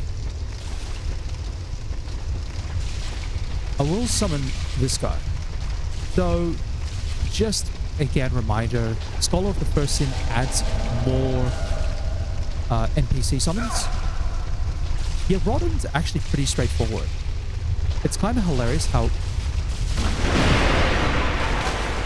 Rodden is very straightforward.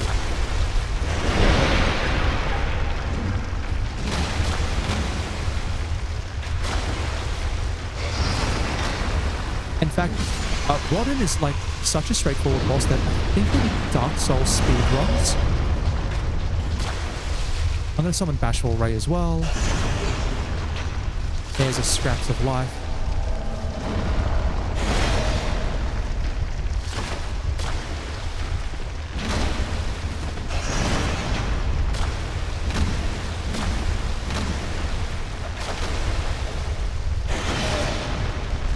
Ray's dead. He just got launched. No, apparently Bashful Ray's somehow alive.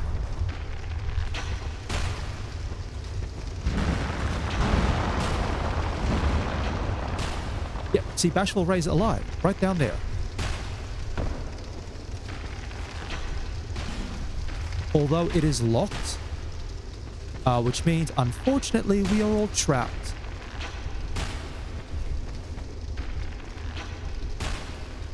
Dark Souls combined with parkour mechanics. Hold on. I'm going to have to Black Separation Crystal all of these guys out.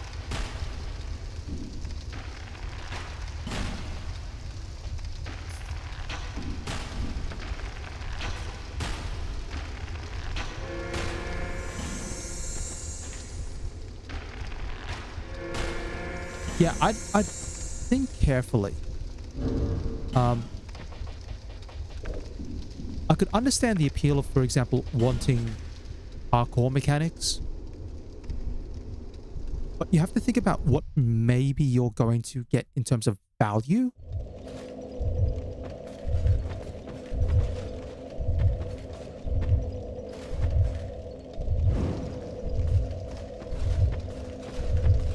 Yeah, so in terms of... Oh, that's awful. Hold on. Everything's respawned.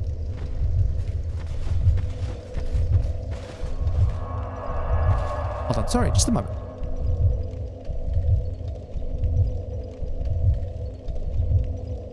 Just going...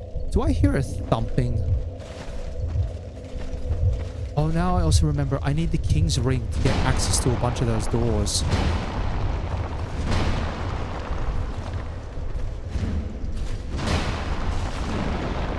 That's right. I need the King's Ring in order to get through some of these doors. Yeah. So, like, when you say parkour elements, like, what are you thinking? Are we talking, like, movement and jumping? And are we, when we talk parkour, are we just talking movement and jumping? Or are we talking, like, actual Mirror's Edge style parkour with wall clinging, sprinting up varying areas? Or when we say parkour, are we talking more like, say, more basic style things with, I don't know, like what Genshin Impact does? Hold on. I'm gonna have to use a life gem. 2 life gems in order to live.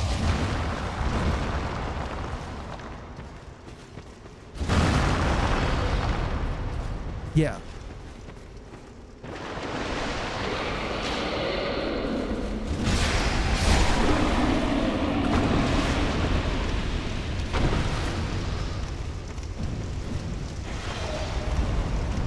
Hold on, hold on.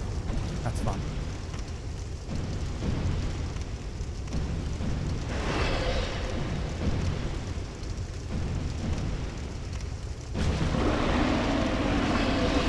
How's it feel, buddy?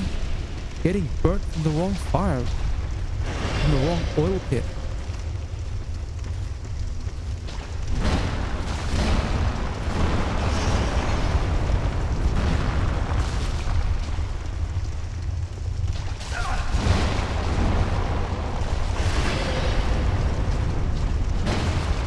Yeah.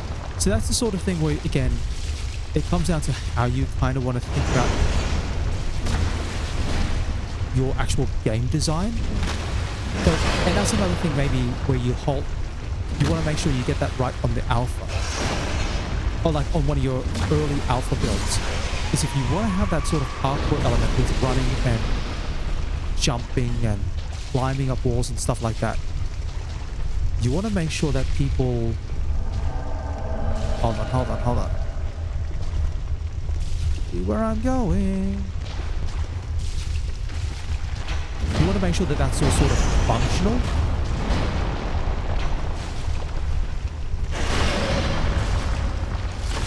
Where's Schmidt? What do you want?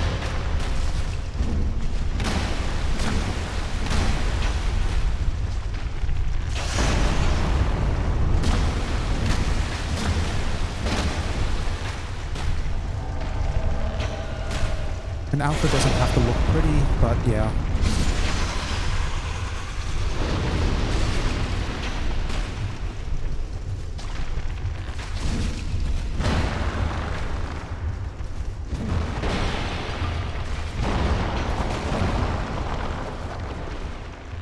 I would just call it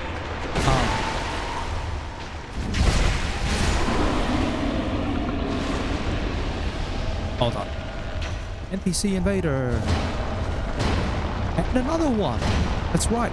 They added not one but two NPC invaders in this area.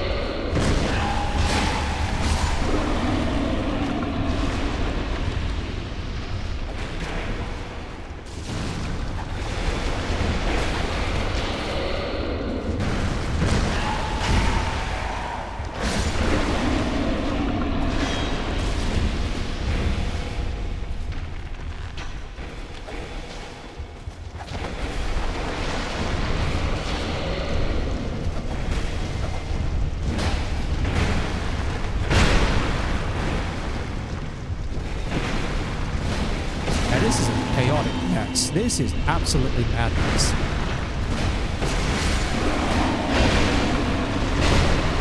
Oh, I'm barely alive. Barely alive.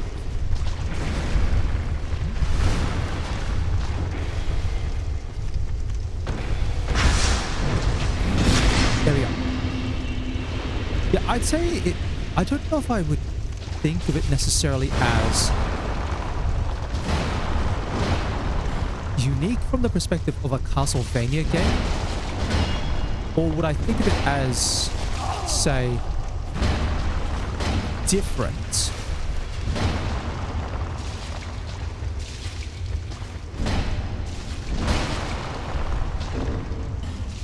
Hold on. Gotta use one of these. Oh, my mace is taking so much damage.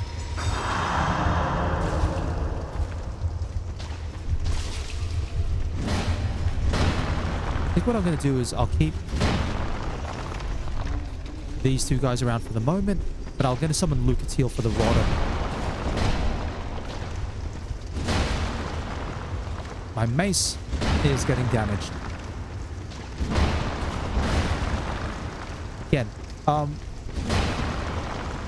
because Castlevania games have a way of doing platforming in a way that feels fast, without necessarily going in on, say, what's the word I'm going to look for? You can feel fast without looking like jeez.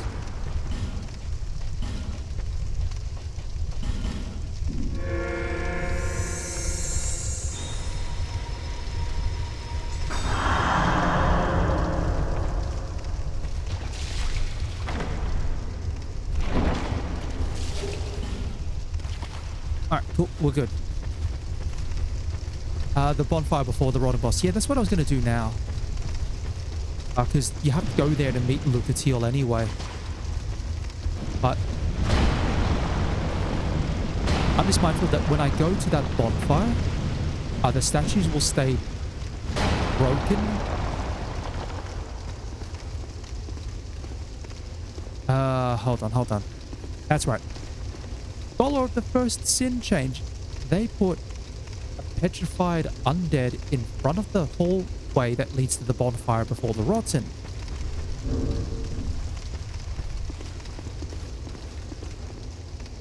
So you have to use a fragrant branch of yore to get to that bonfire.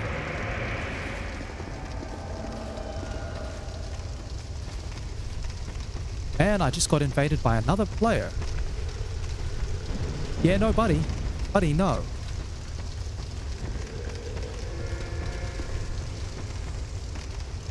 Yeah.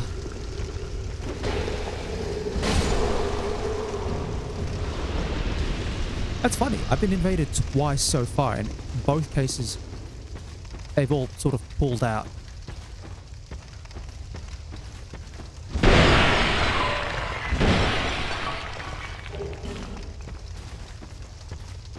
Hold on. Lucatiel, you're supposed to be here.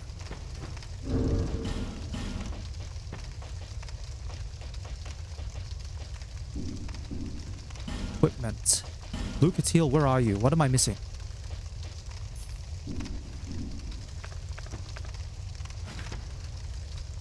Sinister, dark, horror sort of vibe.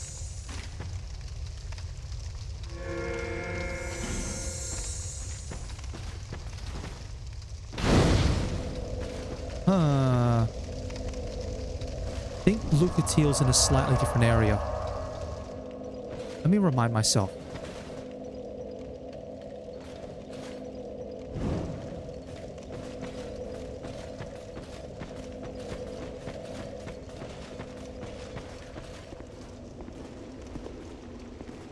Okay.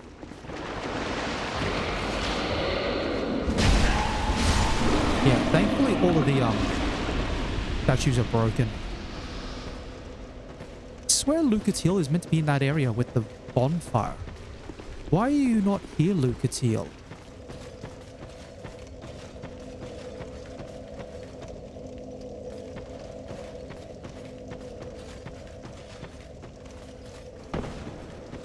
Yeah, fair enough. I think that's an avenue. Hold on. Maybe down here? Nope. Again, this is the one where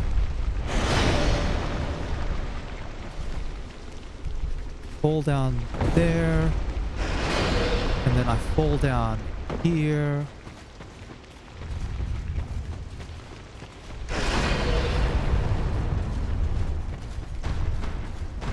That's right, it's the giants. It's the giants.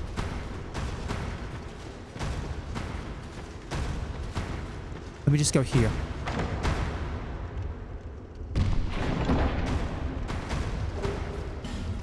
Ring of Giants +1. What's Ring of Giants do? Yeah, I just probably think as well.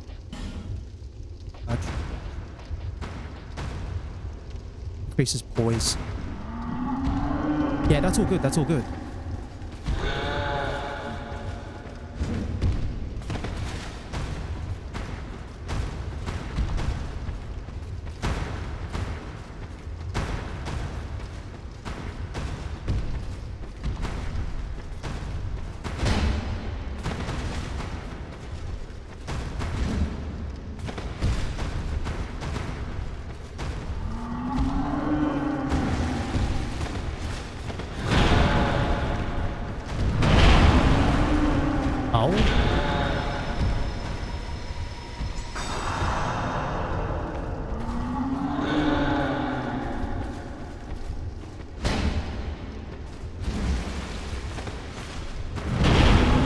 Oh.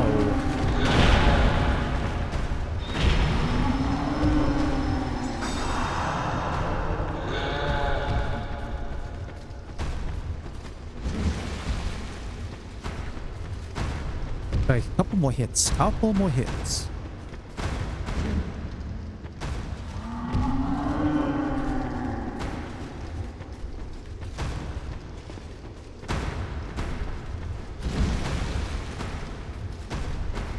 Could do this. This is doable.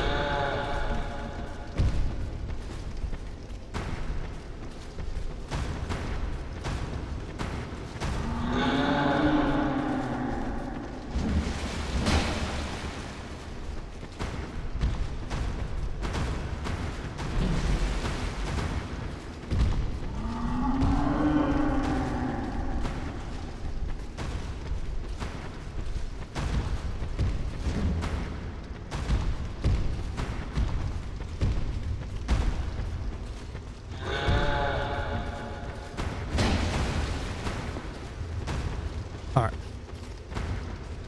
Come on, come on, come on, come on. Wow.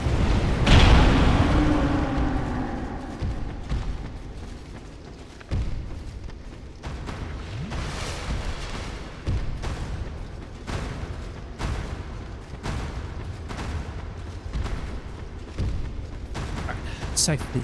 Safer room.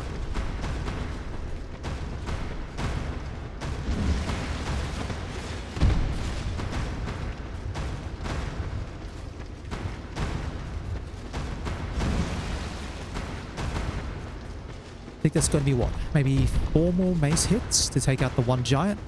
Then I have to take out the other giant in order to get the soul.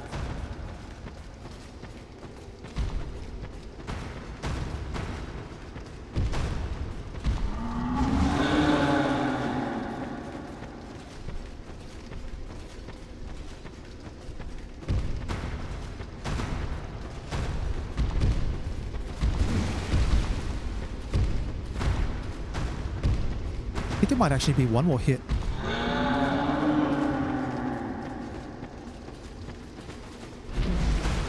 Nope. 1 more after this. Welcome back. Welcome back. Yeah. Probably the only thing I'd say is if you're looking at classic Castlevania,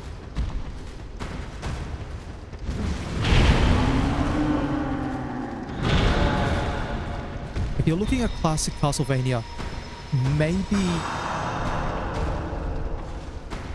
think about when you do your body horror style nightmare fuel thing. If you're trying to aim to have it fit within like early Castlevania, hold on, early sort of Castlevania style graphic styles of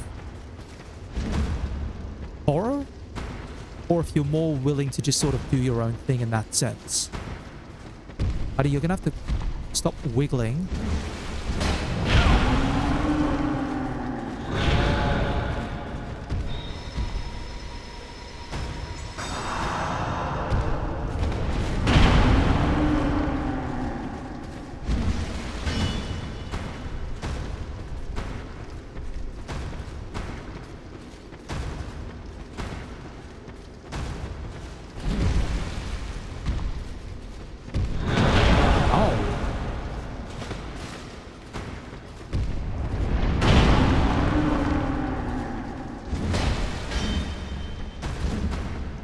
Okay, hold on. I think it's 4 more mace hits.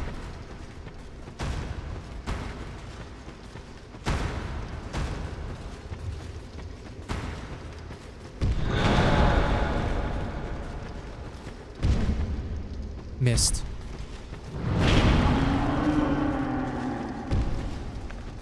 I'll pop a life gem rather than burning anything else. Be 2 more hits.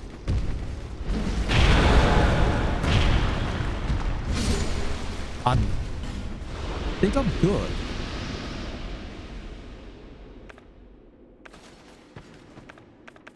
Yeah, I'll chuck an Estes. Do I have a flame butterfly? Should have one, yes. Beautiful. Light me up.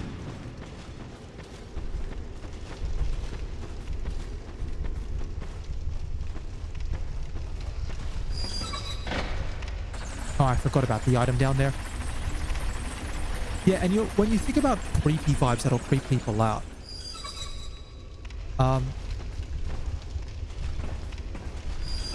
if we're talking, yeah, that's gonna be fun when you try to plan out your horror elements.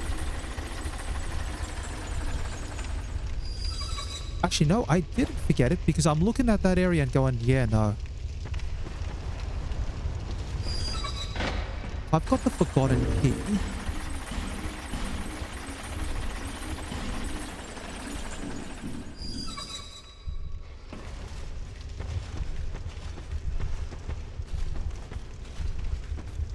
And it leads right here.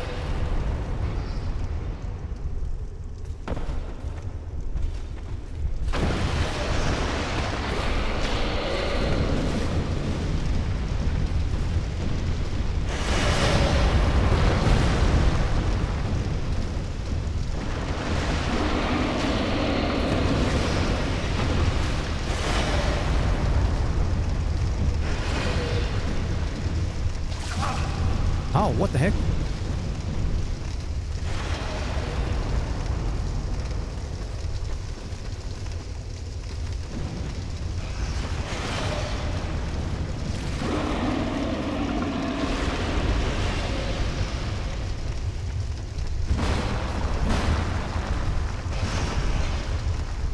Yeah, you want to think about that, because if you're going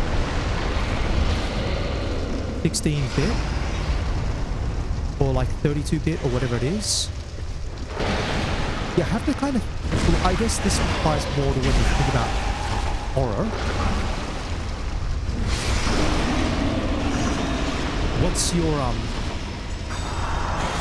aesthetic as an overall? Like, is every enemy going to be slightly creepy? Try opening the door now. Forgotten key works.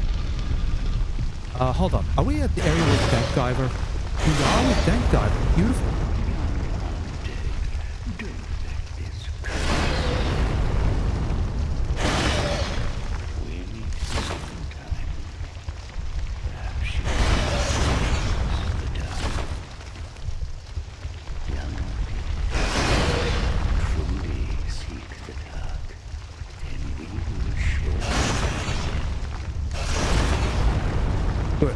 So that's Dank Diver number 2. So I have to meet him one more time, and then we can get access to... what is it called? Seekers of the Dark, or something like that? That covenant where you go through it 3 times, and then you fight Dark Lurker at the end.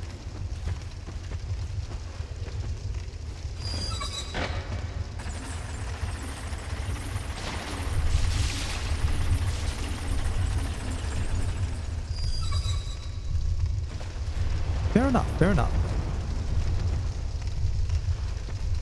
But again, you don't even have to design the aesthetics now. Hold on, I'm gonna look up why the heck is Lucatiel not here. Give me a second.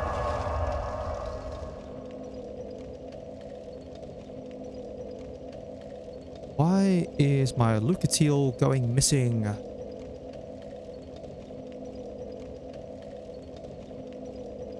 NPCs.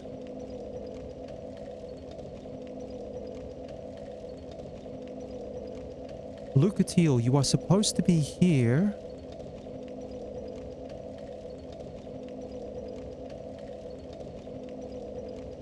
Oh, she's at the start of the first bonfire. That's why. Not the second one. Black Gulch. First bonfire.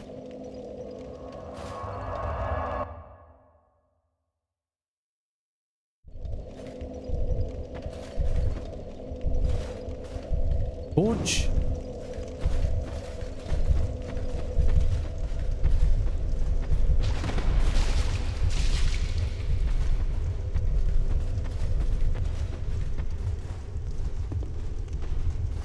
right there.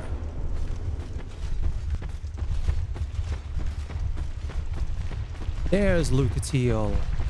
Still on the road, are you? Sorry to have burdened you so. This is for you, by way of an apology. Oh, Lucatiel's put back on the mask again. I found my thoughts growing hazy. My memories are fading, oldest first. The curse is doing its work upon me. I am frightened, terribly so. If everything should fade, what will be left of me? I had an older brother. We learned to fence together. He became the most decorated swordsman in all of Mirror. I never even compared to him. In fact, I never beat him. Not once. But then, one day, he was gone. Lost without a trace. Now I'm certain that he was taken by the curse. If only someone would hear my tale. My brother must have come here, too. Soon I may forget even about him. If only someone... My brother... Soon. And that is Lucatiel's summon unlocked.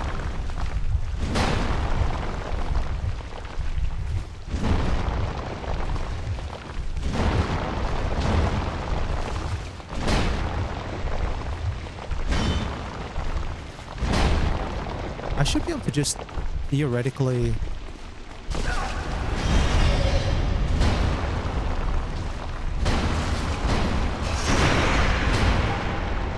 here we go. Go Schmidt.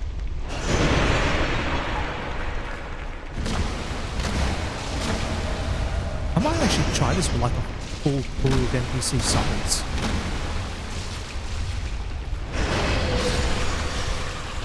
No joke. I might try to run him with a full pool of NPC summons.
Yeah, no, that's all good. That's all good. Thanks for stopping by. I'm just attempting to get together the gang squad.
1, 2, okay.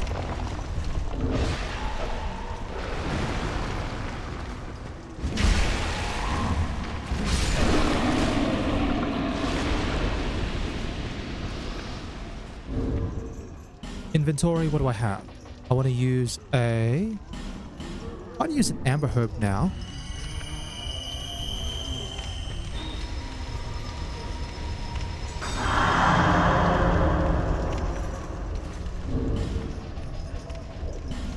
Do I have a charcoal pine resin as well? I do have charcoal pine resins.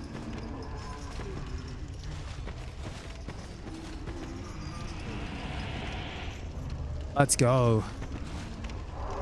Time to rumble.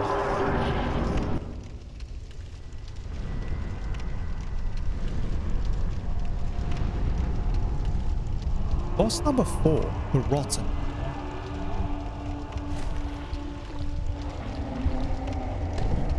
Aesthetics wise, quite interesting.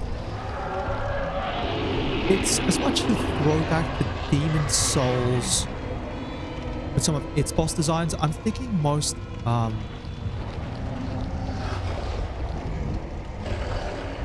think it's what is it? The boss of 5-1. I think it's like Leech something. Leechmonger?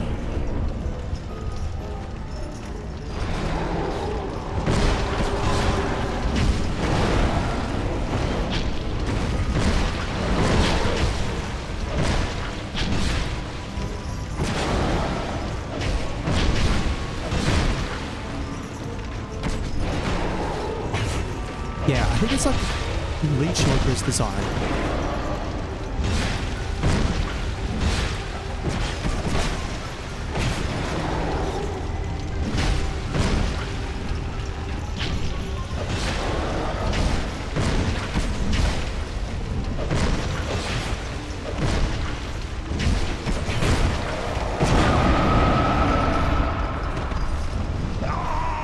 Come on. I got knocked into the fire and died.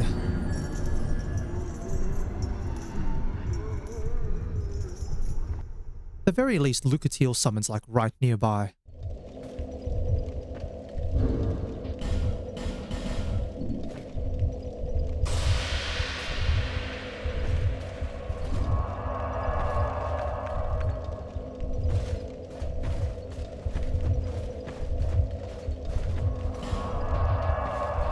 Oh, not from this bonfire. Let's go to the other bonfire.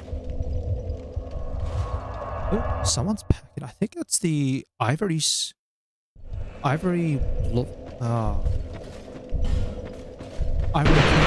greatsword.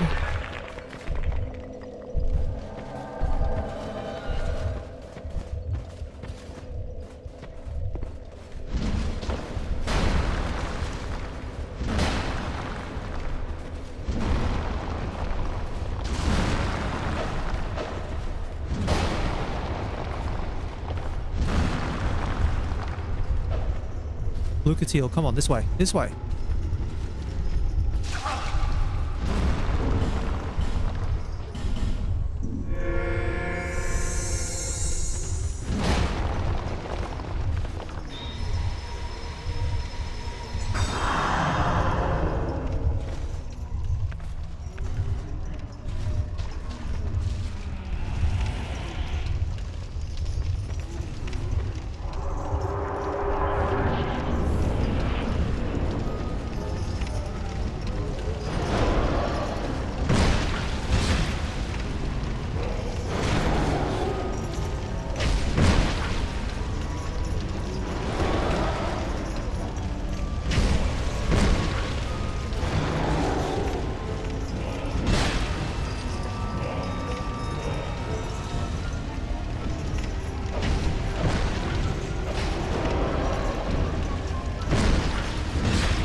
Ooh.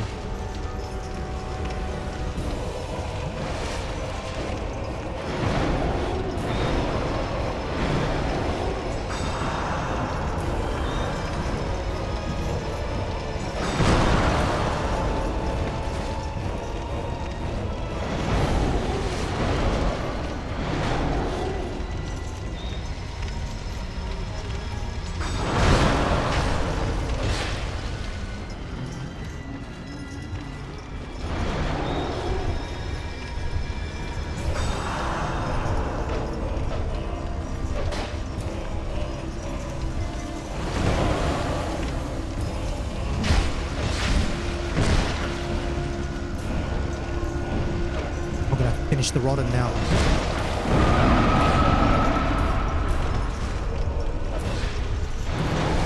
Oh, I don't think this is going to work. This is not going to work, is it?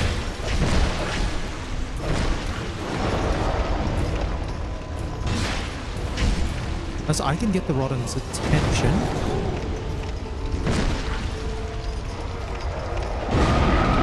Now.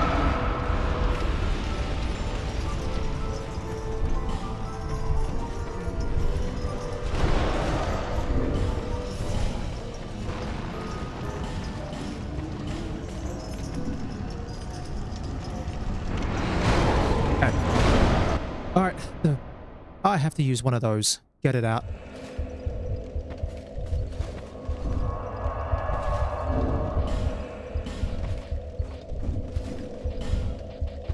Instead of using charcoal, I might go for... Got 2 gold pines.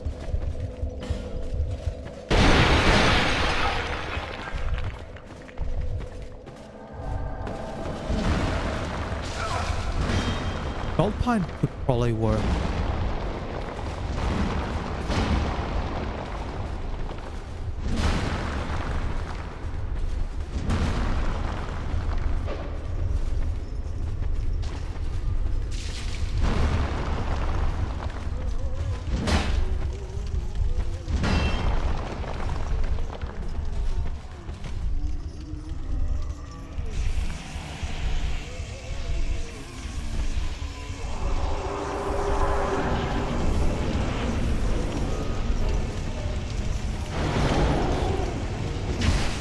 Yeah, there we are.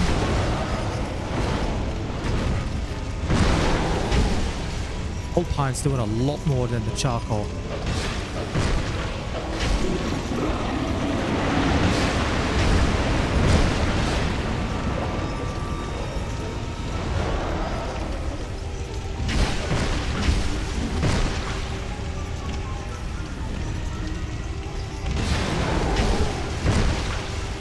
Definitely chop.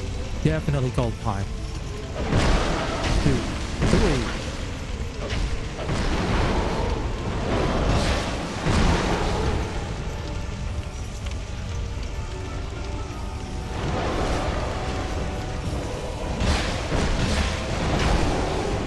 Almost there. Done. And that's all the summons required for Liberty. That's all of them.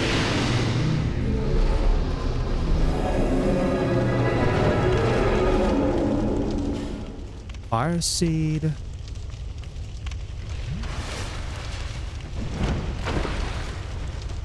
don't think there's anything else I need to pick up in here. No, that's it.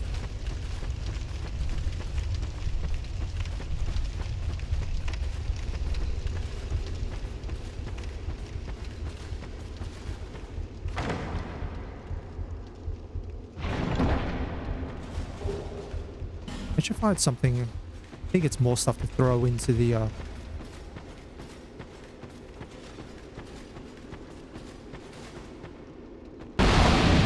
And here's our first meeting with Aldio.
I forgot how much you talk.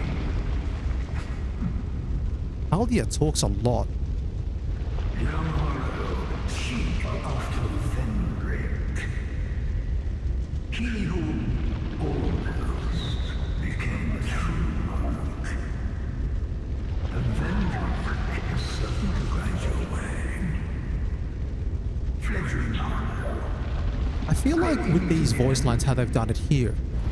So initially when the DLCs were released, Aldia's appearances would be a bit more spaced out and you get slightly different lines each time.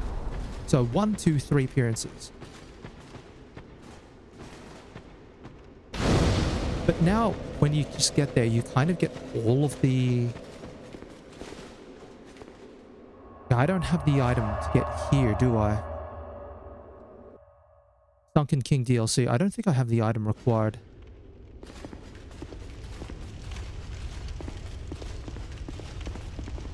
What are you all dying? What are you doing? Oh, they're just... Okay. Fun times.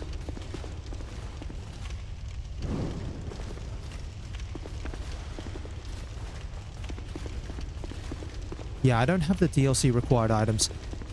Probably with the Forgotten Key, I think I might be able to get the one for Sunken King.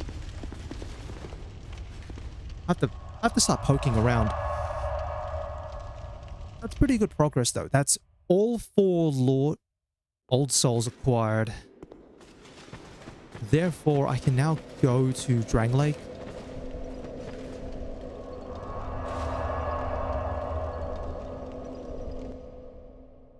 Yeah, so I can go to Drang Lake Castle. I can do that. You are blessed with a myriad of souls. Bearer of the curse, make your way to the castle.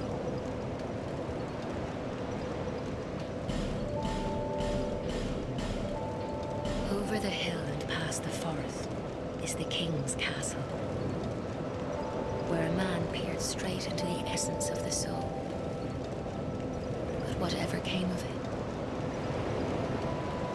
those who come to Drang Lake seeking salvation soon lose hope and turn hollow.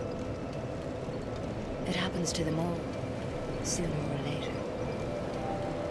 That blue knight at the base of the tower, his spirit is already broken. Although he does offer sound advice. Perhaps he is a foreshadowing of your own future. Yeah, a lot of the talking for these ones are meant to be done at the start when you first meet the Emerald Herald. That tiny thing inside the ruins. An ancient being that will mock your very existence. She imparts sound wisdom, provided you find her on a good day. The sign you bear will drain your very souls. And without souls, you will turn hollow. Stay strong. Do not lose hope. Even when you have precious little time. For when the undead dies, it is never truly dead, but only one step closer to hollowing. Not all undead are hollows, but all hollows were once undead. If you find an Estus so that I may... Over the hill. Alright, there we are. Now we're looping. Those who come to it happen that blue knight, although perhaps. Alright, so we burn...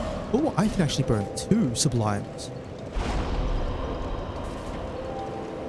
I mean, burning this many is kind of hilarious, because I think effectively at +3, I'm going to chug the full.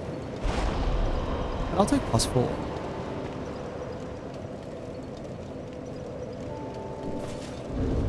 Alright, let me check to see if I can get into the gutter.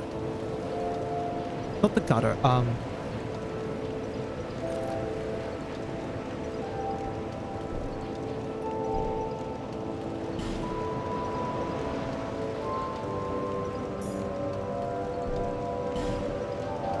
yeah, I'll take the slight reduction of 0.1%.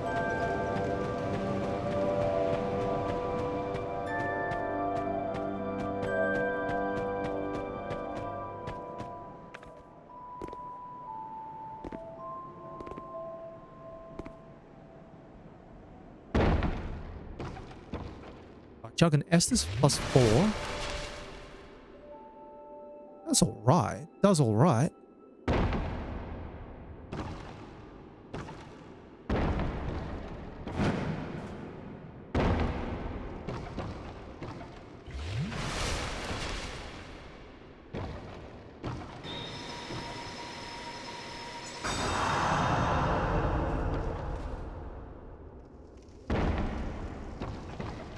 Then I climb up here.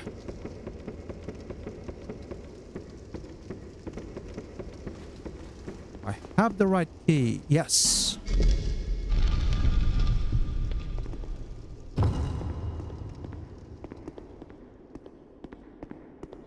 All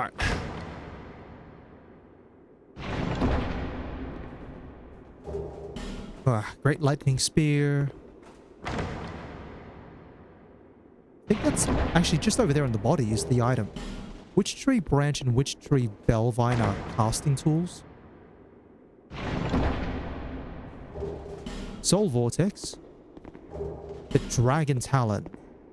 That's the one that gets me into Old Iron King.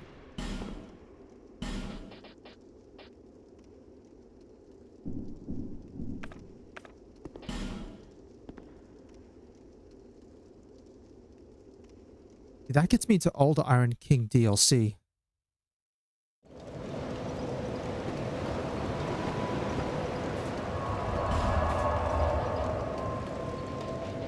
I think I might go to the gutter. We'll try for upper gutter. I don't need to really fight anything, but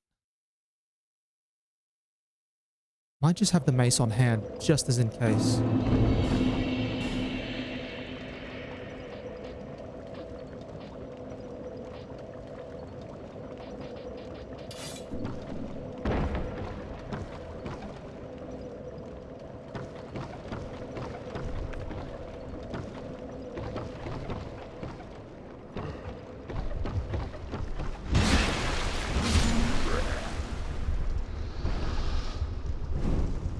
I think that's the one I've got to get to, isn't it?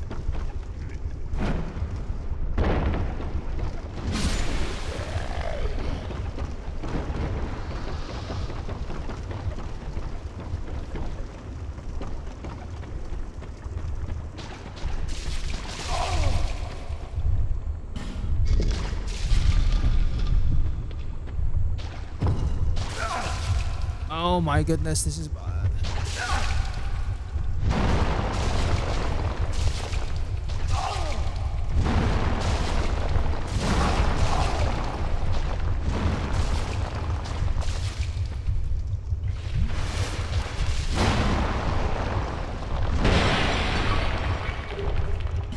Aval's armor.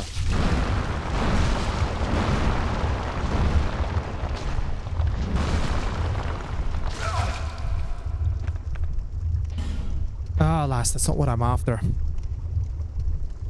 So I've got the Dragon Talon, which gets me into the old Sunken King DLC.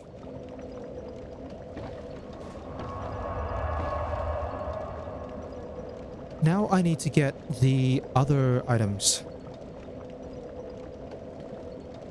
I believe, unless I've missed it in the Iron Keep and I'm going to have to go back to Iron Keep. Somehow wouldn't surprise me.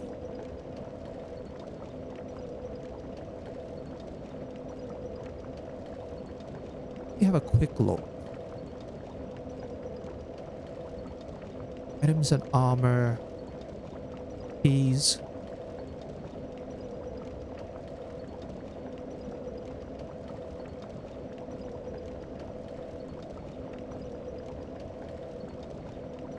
I just noticed I forgot to record the footage, didn't I?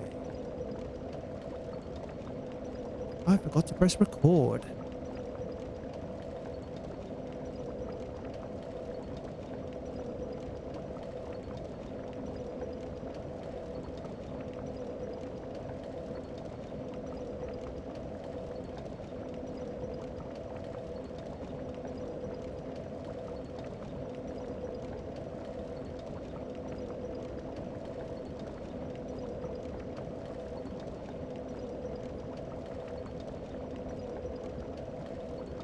Frozen flower.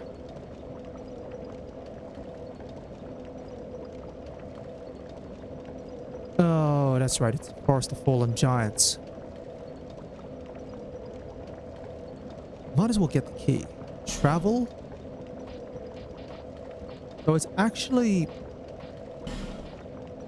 This is going to be rough. Put me down here.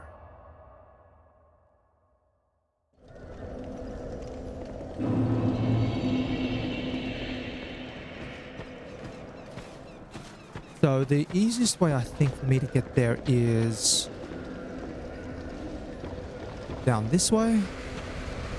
I forgot to record a bunch of footage. I'm gonna have to grab the YouTube VOD, but that's not gonna be as good.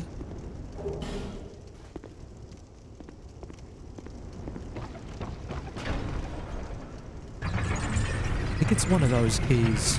One of the items around there. New game plus salamanders are gonna like absolutely destroy me.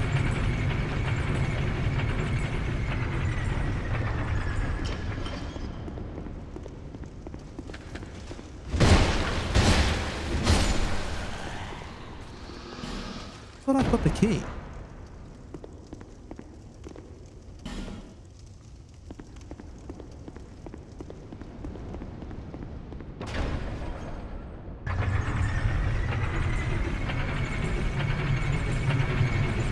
Well, at the very least, I know I've got another way to try and get in there.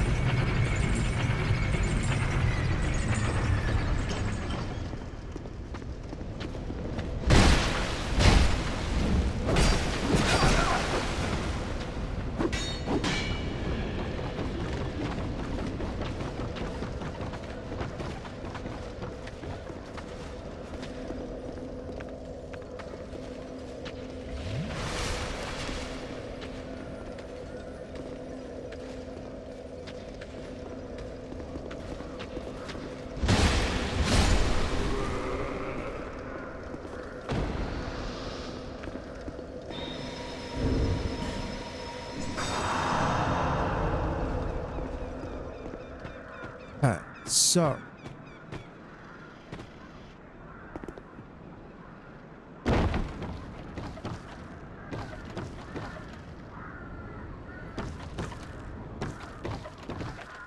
hold on.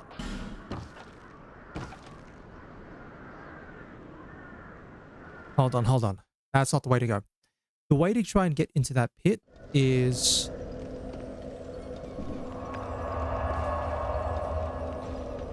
we're going to try and land a plunging attack on one of the salamanders. Actually, I have to try and land a plunging attack on one of the salamanders, don't I?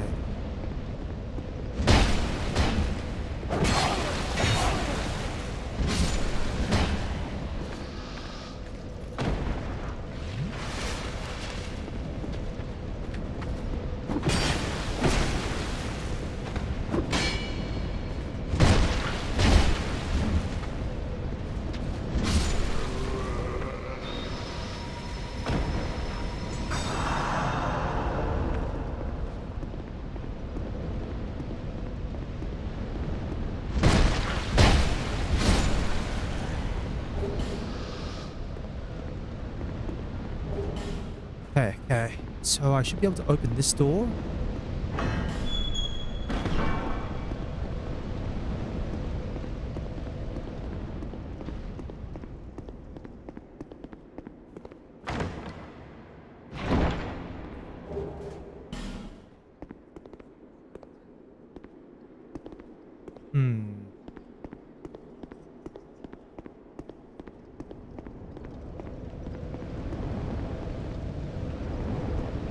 Where's the salamander? There's one.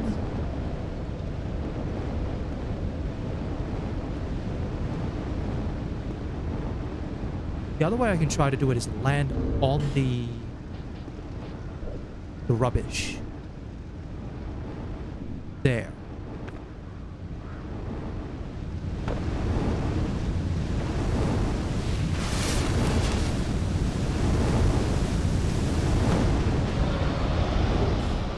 Hawk ring. Yeah. I'm going to repeatedly die in this area. This is going to be just like over and over deaths. One of these items around here is going to be the item that I need to get into the Iron King DLC. For some reason, I thought I picked up the key in Iron Key, but for some reason, it doesn't count.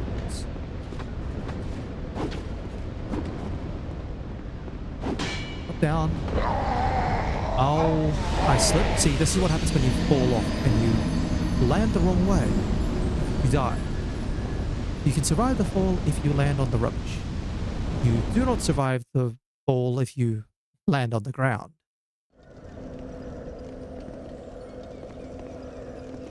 But I should be fine for a couple more attempts before I have to use a human effigy.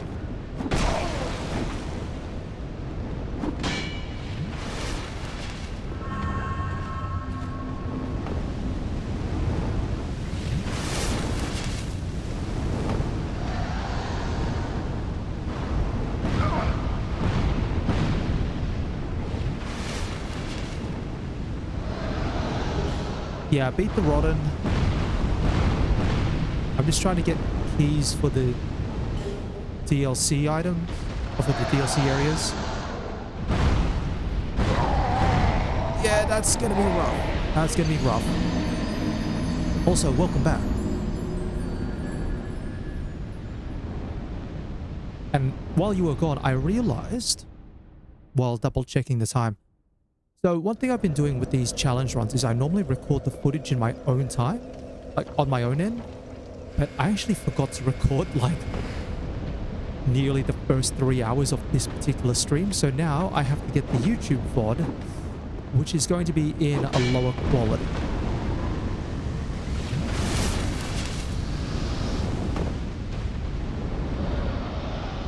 I have to just wait.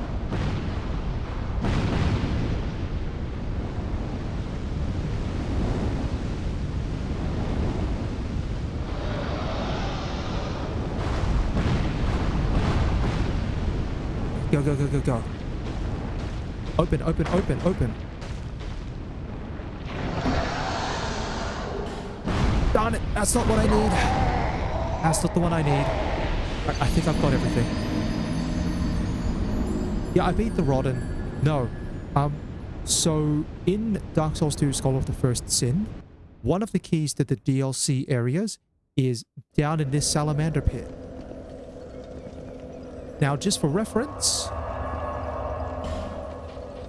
this is New Game Plus level salamanders on a New Game level, when I also only have like 20 vigor. So, yeah, I die very, very quickly. Drop down. Now, where's the other area that I can go to?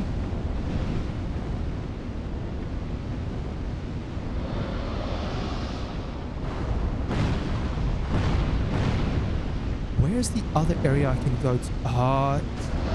Down here, down here, down here. Run, run, run. ADP is base. Oh, no, no. Just run, just run, just run. Run. Don't care. Pick up the item. That's not it. That's not it. That's not it. What about the other one? That's not it. It's whatever the base is for the night, which I think is like maybe 9 or 8.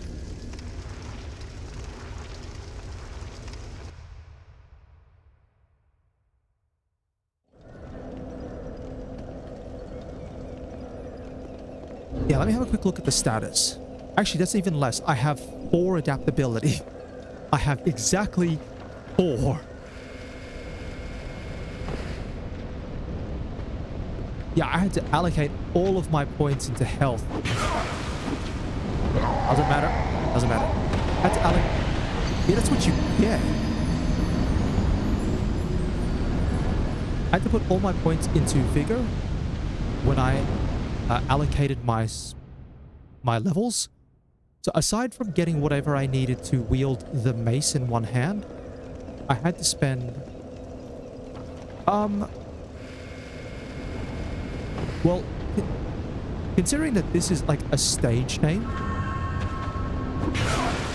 Oh, jeez. Okay, hold on.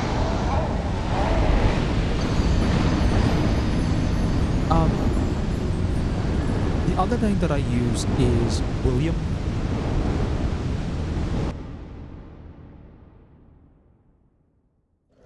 That's the name sort of tied to this account. There is a reason behind that one. But I usually do use Dollar Free as a... Think of it like a stage or performance name. Similar to like... any other streamer would. If you've got your sort of... Oh, am I going to live through this fall? I think I should. Yeah, I do.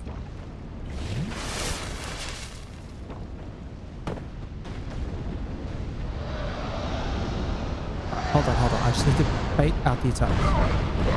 Nope, I did not want to bait it. Bait out that mini attacks. Okay.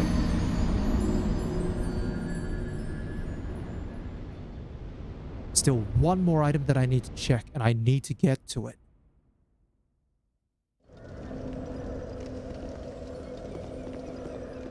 Thing. I've got one more fall in me. I think I've got one more fall. And then after that, I have to then use a human effigy in order to try and live.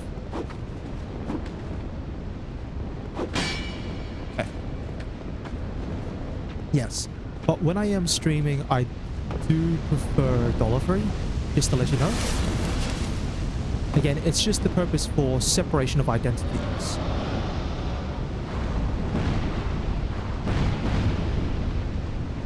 I bait you into an attack. Thank you.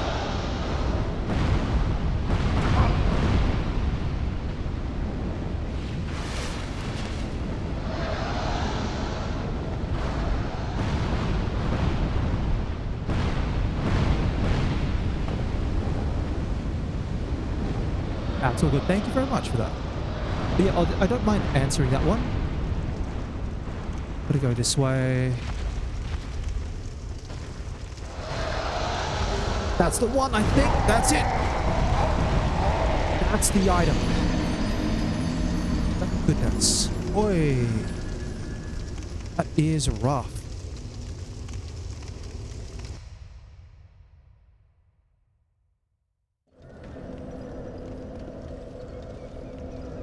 Let me get out of here. Back to Majula, back to resting point.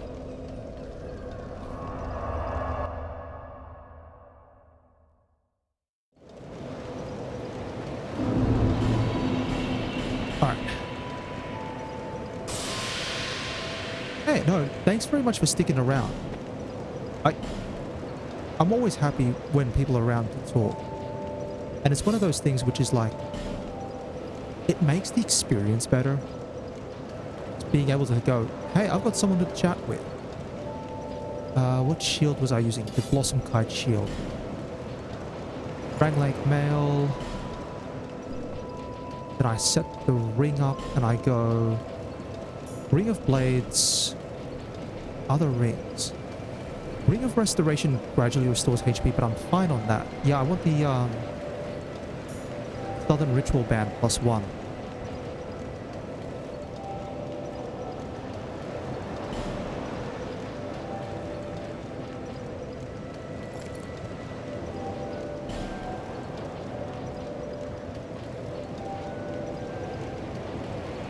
Yeah, I've also picked up Havel's gear. If I really wanted to go all in, but I can't even use it because Havel's gear has a strength requirement attached to it. That'd be about right.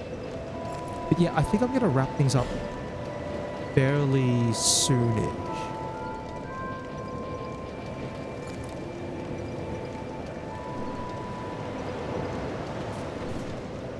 I have to admit, Creighton's helmet looks pretty darn good. Let me pop over here. I mean, if I put on Creighton's rest of his gear...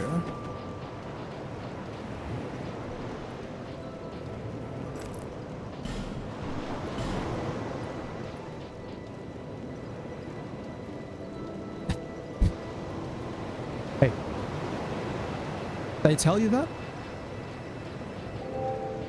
By all means, let it rock out.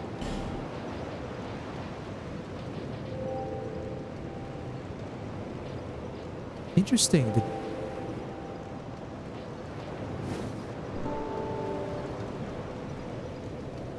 Hold on.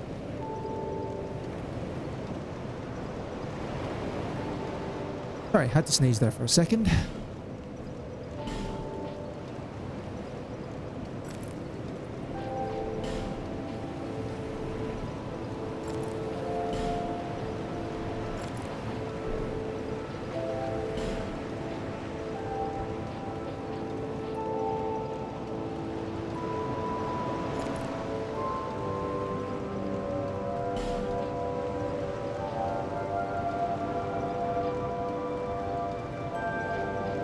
Yeah. Always the compliment.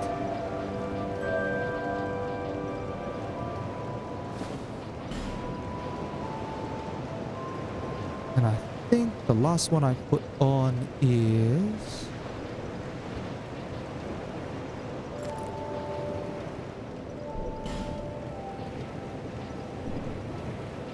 No, I get slightly more armor out of doing this.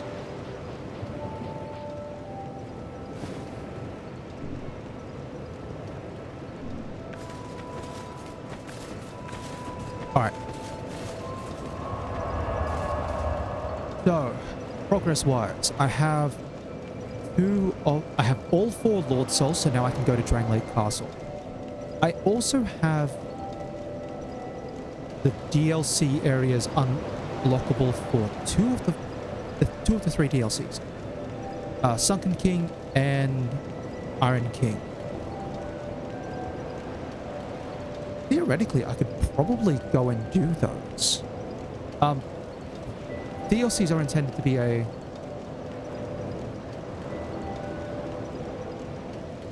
Yeah, Dark Souls 2 is my favorite.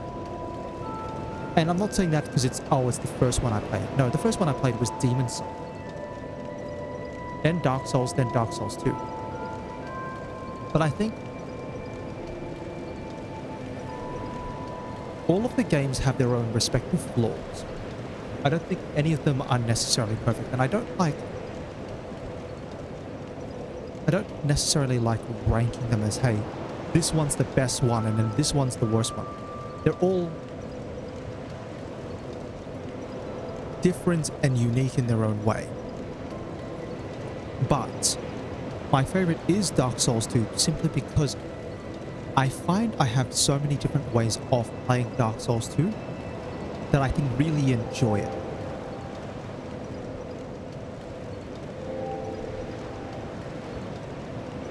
Like, Demon Souls certainly has its charm as the original, but the thing probably with Demon Souls is, I have to admit, World 5, which is the Poison Swamp level, is a massive drain. Like, Blighttown is one area where it's poison. Harvest Valley is a much smaller area. But World 5 in Demon Souls is like all poison all the time. And then it's followed by the final area in there where you fight the final boss of that world. And don't fall into the ground because it's all toxic. Which is worse. Dark Souls, I think Dark Souls honestly demonstrates its flaws after your first playthrough. Like, there's a certain level of, I guess, maybe where it was clear that Dark Souls is the experimental one, because it does some things that other games don't do because they realize that's a bad idea, we shouldn't do that. I'm not necessarily even talking about Bed of Chaos. I'm talking, for example, Capra Demon is like, hey, you enter into a very small room and you have one slightly big demon plus 2 dogs, and they're really close to the entrance. And if you don't maneuver in the right way, you get absolutely destroyed at the door.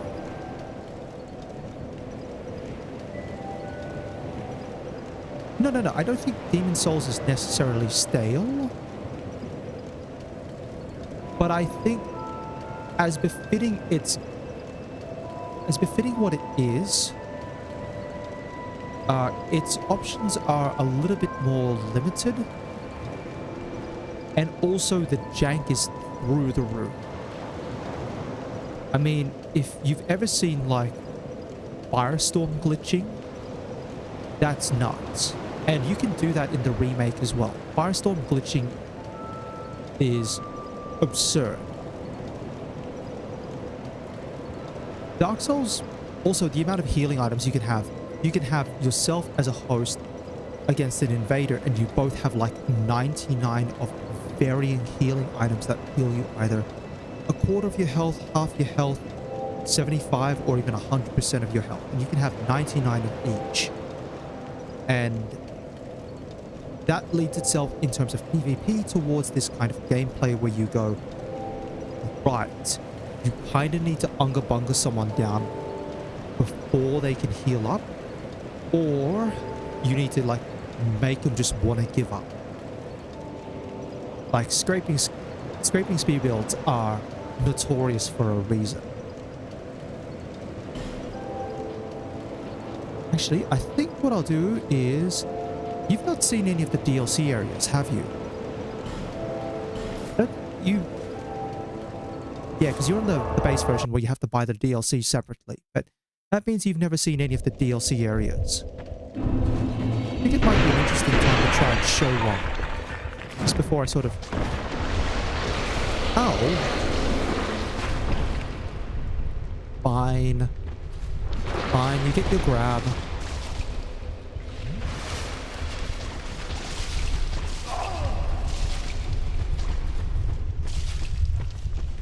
Alright, let me head over to the first one then. So in terms of release order, the DLC order was as such. The first one was the Sunken King DLC. Then the Iron King DLC, and then the Ivory King DLC. Now, in terms of when you kind of are intended to play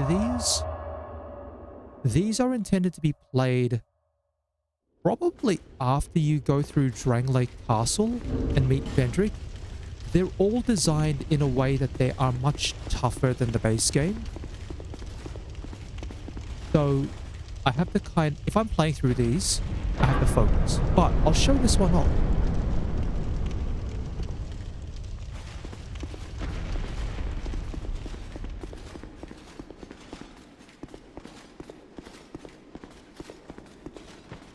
Yeah, still a bit more to walk through. They keep it going. Don't worry, we'll get there. We'll get there.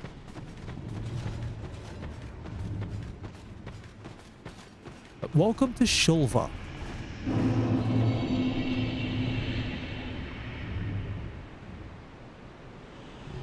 Shulva is a massive underground city.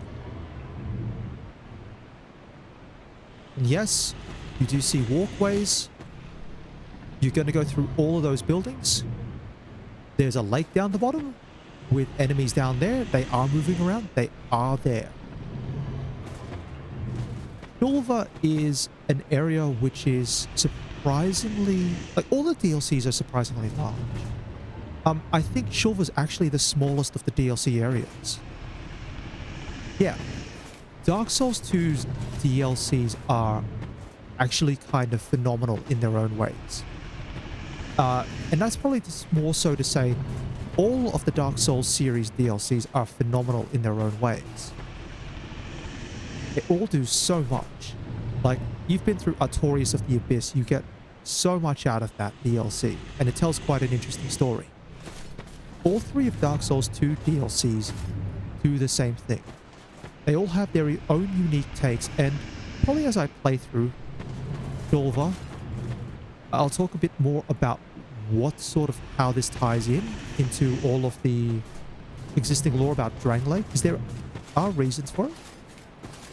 Oh, and as you can see, there's a bunch of people jumping off the edge. But at the same time, these areas are super tough. Well, not super, super tough, but they are tougher. So it'll be a much more of a challenge. Now, just as a note, there are, I believe, 3 bosses in this area.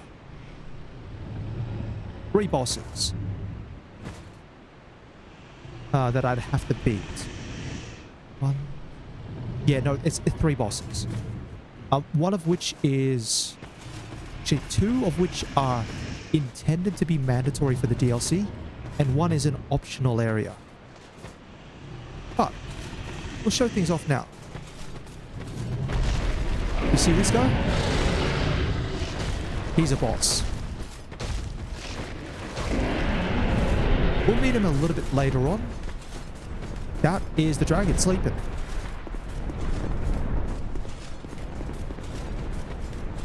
But yeah. All the DLCs also emphasize different things. So, Shulva, aka Sunken King DLC, has puzzle elements through it, or platforming elements. Iron King DLC, or Broom Tower as it is, has more like lots of mini combat arenas. And then Ivory King DLC, or Aleum Lois, has exploration behind it. It's actually the largest of the DLC areas by far.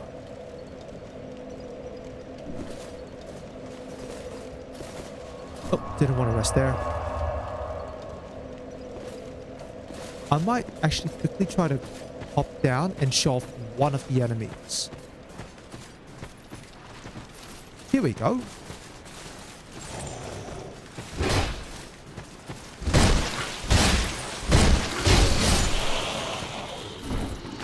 Just to show off, Sunken King DLC also emphasizes a lot of poison. A lot of poison. And also, you saw it took me 4 swings to take out that guy with the +10 mace. On the one hand. So I have to 2-hand my mace in order to try and get through this area. But the items you pick up in here are funny, like they're crazy. There's a ton of options. Yeah, I think I'll try to make my way through Shulva. So let me see if I've got enough arrows. It's always a good question. I should have enough arrows. Good. Because you need arrows for this DLC at certain points. And they do give you a longbow with some additional arrows, but you have to use arrows for certain things. Yeah, I will show this off next week, probably. That's what I'm thinking. I might go through Silver. I don't think I'll clear it all in one go. I think it's going to take me 2. Just because you do have a long way to go in order to get to the boss. No shield runs. I mean, for me, no shield's pretty easy. That's kind of what I was doing on the first attempt, because it was 2-handing the Dragon Slayer Crescent Axe. But, I mean, no shield is pretty easy because it's, I can level up. I can upgrade weapons and stuff like that. That's not too bad. I'll think about, other challenges. I've already done, like, no death, no bonfire as a heads up. I've done that in my own time. And no death, no bonfire is relatively straightforward because you can purchase life gems. You can still level up because you don't have to level up at a bonfire. And you can still upgrade your weapons and armor. Correct. It reduces, well, more so, it Here. We'll show it off here. So it took me 4 hits to take out this guy. It takes me 3 hits with two-handing the weapon. But also it uses more stamina. And it also, if you don't meet the strength requirement for using a weapon, you can two-hand the weapon if you've got half the strength requirement and still wield the weapon. Though you still need to meet dexterity, intelligence, and faith requirements for any such weapons that need them. Yeah, I think I will wrap things up here. I think this is a really good point, and then I'm actually going to have to download the footage for this stream. Oh, it's not going to look as pretty in the doing with the video footage, but what can I do? What can I do? Yeah, this is a pretty good point to wrap things up. So, thanks very much for sticking around and actually coming back. For everyone else who's been watching along or decides to watch after the fact, as always, I'd like to thank you very much for your time, and I do hope you have a wonderful day.